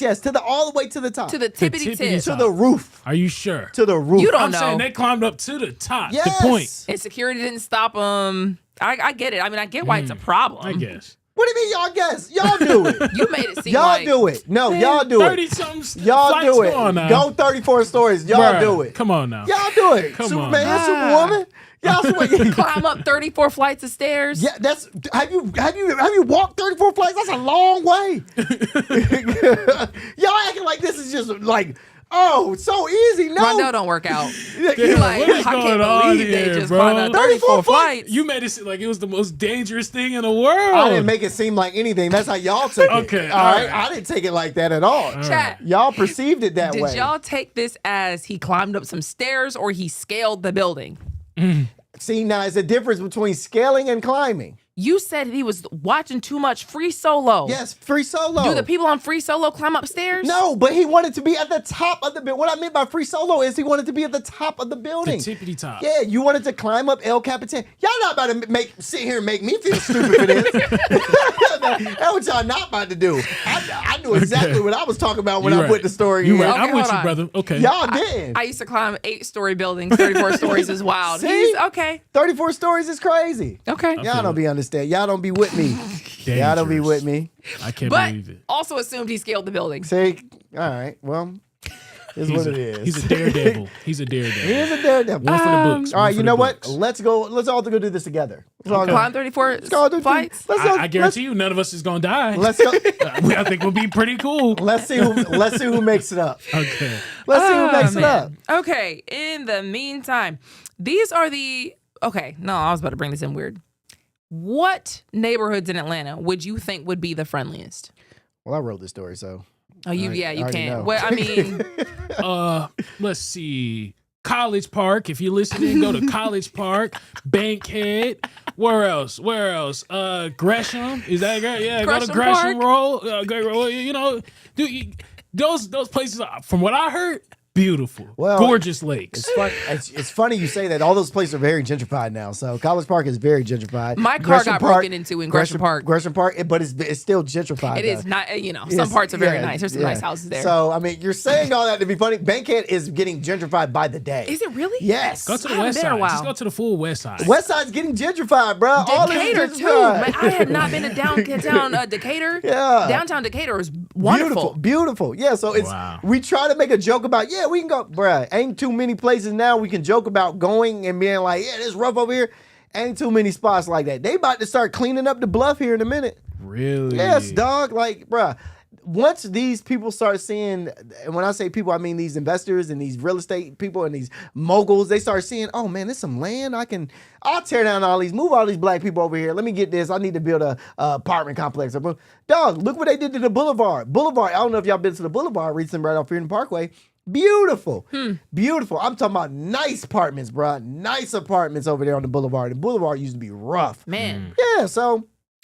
Well, that's not it. None of those are it. None of those are it. So the ones that have been ranked top 5 friendliest neighborhoods in Atlanta 2026: Virginia Highland, Grant Park, Midtown East, Morningside/Lenox Park, and Chastain Park. Chastain Park is really nice. What do you mean? I mean, no, I'm mulling over all of these. Oh, Virginia Highlands, amazing place. That place is super dope. Grant Park. Wait, have you been to any of these? I've been to Virginia Highland. It's mid. They used to have a good barbecue spot I used to go to over there. Still, which one?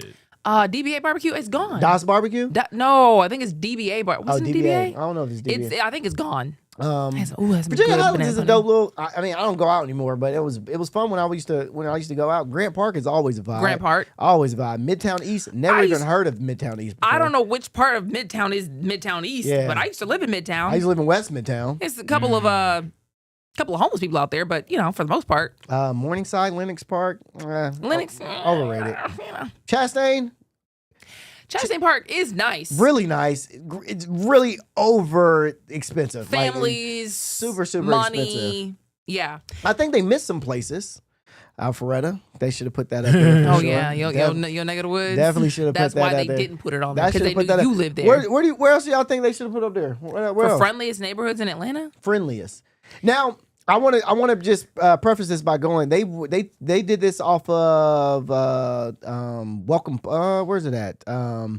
because it's a thing that they rank this. Oh, how the rankings were determined. Nextdoor. So the company Nextdoor says the list is based on proprietary friendliness score that measures positive community engagement on the platform. Instead of surveys, the company analyzed actual neighborhood interactions, including posts with positive or negative tone, requests for help that were fulfilled, posts showing neighborhood pride, items shared for free, welcome posts that received responses, neighbors recommending local. So this could have been rigged a little bit. You know what I mean? Like you could have got on there and just it don't make just because you out there posting stuff and people responding to them don't make you the friendliest neighborhood.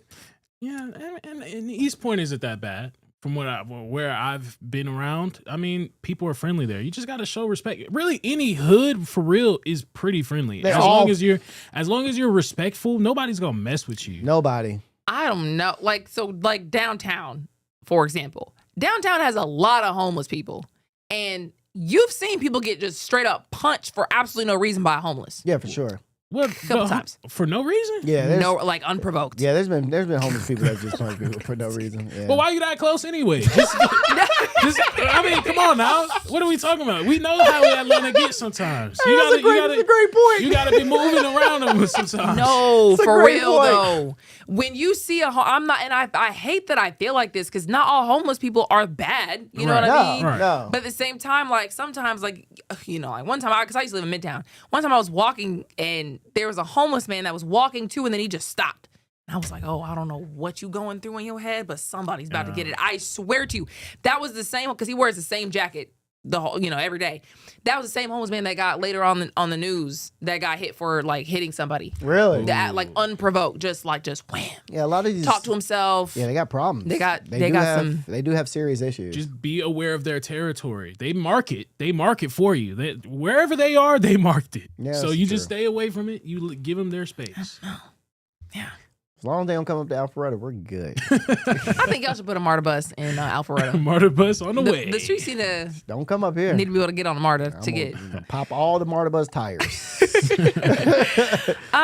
In other news, the Atlanta Falcons are releasing Kirk Cousins. It's in the talks, man. The Atlanta Falcons are cutting an $180 million quarterback, by the way. That's how much he was making. Before he even finishes really, getting ready for the season. Kirk Cousins, 4 years, $180 million brought to the franchise to be a savior. He was brought here to save us. Did he do it? Nah. Not really, in my opinion. But he will be released March 11th before the new league year even starts. So I am excited for this. Million things that we need to release Matt Ryan as well. We do. I do think we need to just go ahead and just get rid of. We need better coaching. We just need. And Stefanski, is that the guy that Kevin? We didn't need him. Yeah, well, we definitely did. He's the new coach, and Matt Ryan is new president. Yeah. I follow. I don't know. I just look at you. I'll be following now. I don't know, man. I don't know what Atlanta needed, but it's definitely not Kirk Cousins. What was we calling him at one point in time? He had a little hot run at one point. We called him like cold ice. I don't know. Ice. We ain't called him nothing. Matty Ice? No, that's Matt Ryan. Well, hold on. If he gets let go, does he get the money that he was getting? Like, how much money does he get to leave? $180 million. I don't know what I don't know if they guaranteed contract. If that $180 million was a guaranteed contract, but I'm saying, no. So he probably will get some of that money because you have to sign some type of guaranteed. If he has a good agent, they definitely made him sign a guarantee. If y'all fired me, but I still got to keep like a couple of mil. Yeah. Who really lost here? And he's getting older too. Oh, he's injury prone. Yeah, injury prone. Anyways. So we got Michael Penix. Michael Penix, man, this is your year to step it up. So is he still injured? I don't know if he's injured. We haven't seen him. He didn't play at all for the rest of the season after he got hurt. So I'm hoping that he is resting up and doing what he needs to do to get back to the season because, we ain't got no quarterback. You know what I'm saying? And Michael Penix, we need to make something shake this season. Need it. So yeah, we shall see what happens. My laptop definitely just died. No way. I got you. I got you. Go next? No, I got you. So, actually, speaking of Atlanta Falcons, we have sad news. I don't know if you guys heard, but Rondell Moore, who is an ex-Falcons player, he actually passed away 2 days ago. Yes. Oh. Yes. Police say Moore died of a suspected self-inflicted gunshot wound. Yeah, his body was found in the garage of a property in New Albany. An autopsy is scheduled. An investigation is going on. So, prayers up to Rondell Moore family. Do not know what he was going through. Sucks. Whoa. Yeah, it sucks. And he was a Falcons player? Yeah, he played for the Falcons. He played for the Falcons in 2024. Remember played three seasons with Arizona before being traded to the Falcons. He was with us last 2 years ago. Yeah, 2 years ago. He played with Kyle Pitts, and Kyle Pitts put a whole tribute out for him. Yeah, they were close, man. Rondell Moore was actually really good too. So that's crazy. That reminds me of those really big name models or really big name whoever who they just take their lives after getting to a place where people could only dream of getting. Yep. And you just wonder, man, was he in a position, because I don't know that much about him, was he in a position that he would have gotten hit a lot? Would he had any CTE concerns? He was a wide receiver, so he would have been, he would have been hit, but he wouldn't have been hit if he was a running back. But also, you really never know how CTE, when it starts to form. CTE can start forming in high school when you start getting hit. You really don't. Right. You really don't know what happens, man. And I tell people all the time, man, I'm never letting my kids play football ever. My kid will never play football, ever. So he committed suicide, correct? Nah, we don't. That's what they say. That's what they say. They say it's a suspected self-inflicted gunshot wound. So we don't know. That's what it looks like. This young man, do we know the age of him? 25. Became a statistic, unfortunately. Remember when I said the other day about suicides? Black men are, at this point in time, black males ages 15 to 24 and 25 to 34, they rank among the top cases of suicide, self-inflicted suicide. Apparently, there are some studies that I can't find right now, but at one point in time, I have reported that the people that are committing suicide, black males. I'm sorry, I'm everywhere. This is tough, but black males, the leading cause of suicide before the age of 30, the leading cause of death before the age of 30 in black males is suicide. Yeah, dang. Man. Sorry, I don't know how it was difficult to get out. But. Yeah, man. Prayers up to Rondell Moore. He was he played. He really played for us really well. So it sucks. It sucks when you hear that from the NFL. You never want to hear that, especially when the season's about to start up again. And he was only 25, so it's So he was still on the team? No. Oh, he wasn't. okay. He wasn't on the Falcons anymore. Well, before we go, we got to talk about shaky knees. I know we got the energy's a little because it's very sad news. So prayers for his family. But yes, just leave this on a positive note before we go. Shaky knees. Shaky knees will be here September 18th through the 20th. The festival is here to return, and I'm excited to see Wu-Tang Clan, The Strokes, and Gorillaz, and The Strokes, and 21 Pilots will be there. Pre-sale starts tomorrow. Wait, is The Strokes, that's like the Big Bang, the headliner? That's the headliner for Friday. And then Saturday, the headliner is 21 Pilots. 21 Pilots is crazy. And then Sunday, the headliners is Gorillaz. So I remember, happy, I'm feeling sad, I got sunshine. That's Gorillaz. I don't know that one. I'm excited. I think I haven't been to a Shaky Knees in a minute. So pre-sale does start tomorrow. So grab your tickets, September 18th to the 20th. Stacked all 3 days. Is going to be dope, man. Am I just old? I don't know any of these people other than Wu-Tang Clan and 21 Pilots. And The Strokes, dude. The Strokes. Strokes are good. There's a good band. Jimmy Eat World. Come on now. Taking Back Sunday. I've heard of Jimmy Eat World. I know one of his songs. These are good. These are good people. Oh, Japanese breakfast. What you know about Japanese breakfast? You don't either. I know it's good. Yeah. Okay. Shout out. Delicious. Japanese breakfast. Hey, that is gonna do it for us. Thank you so much for hanging out with us. We will see you tomorrow. Peace.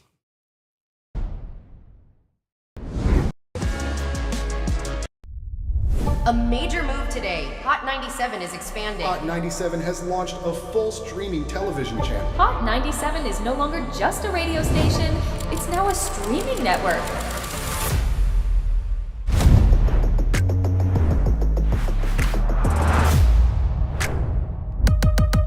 Welcome to Hot 97 News. Let's dive into the news because the news has been newsing.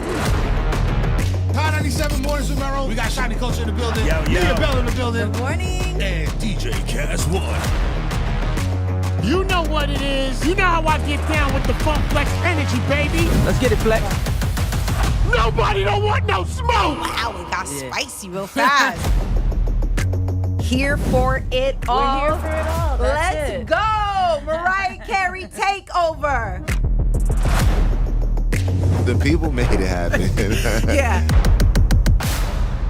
I'm coming around to all the classrooms and we turning up. Good morning, students. My name is Wale. Aren't you supposed to be in class? Where are you supposed to be? Oh, man, you supposed to be in class, man.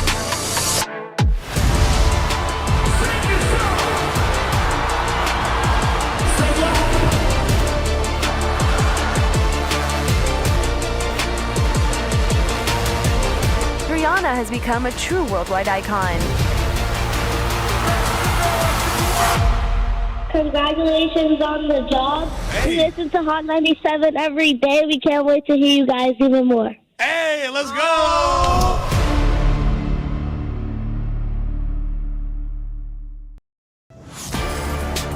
Get ready. The legend is on your screen. Funk Flex, the man who defines hip hop, is bringing the heat from the radio booth to your TV. Where my camera at? That's my camera? All right. The biggest beats, the hottest freestyles, and that classic Flex energy. Bars are back. Now in your living room. Don't just hear it, watch the movement. Funk Flex, now on Hot 97 TV, Mondays and Fridays at 7:30 p.m.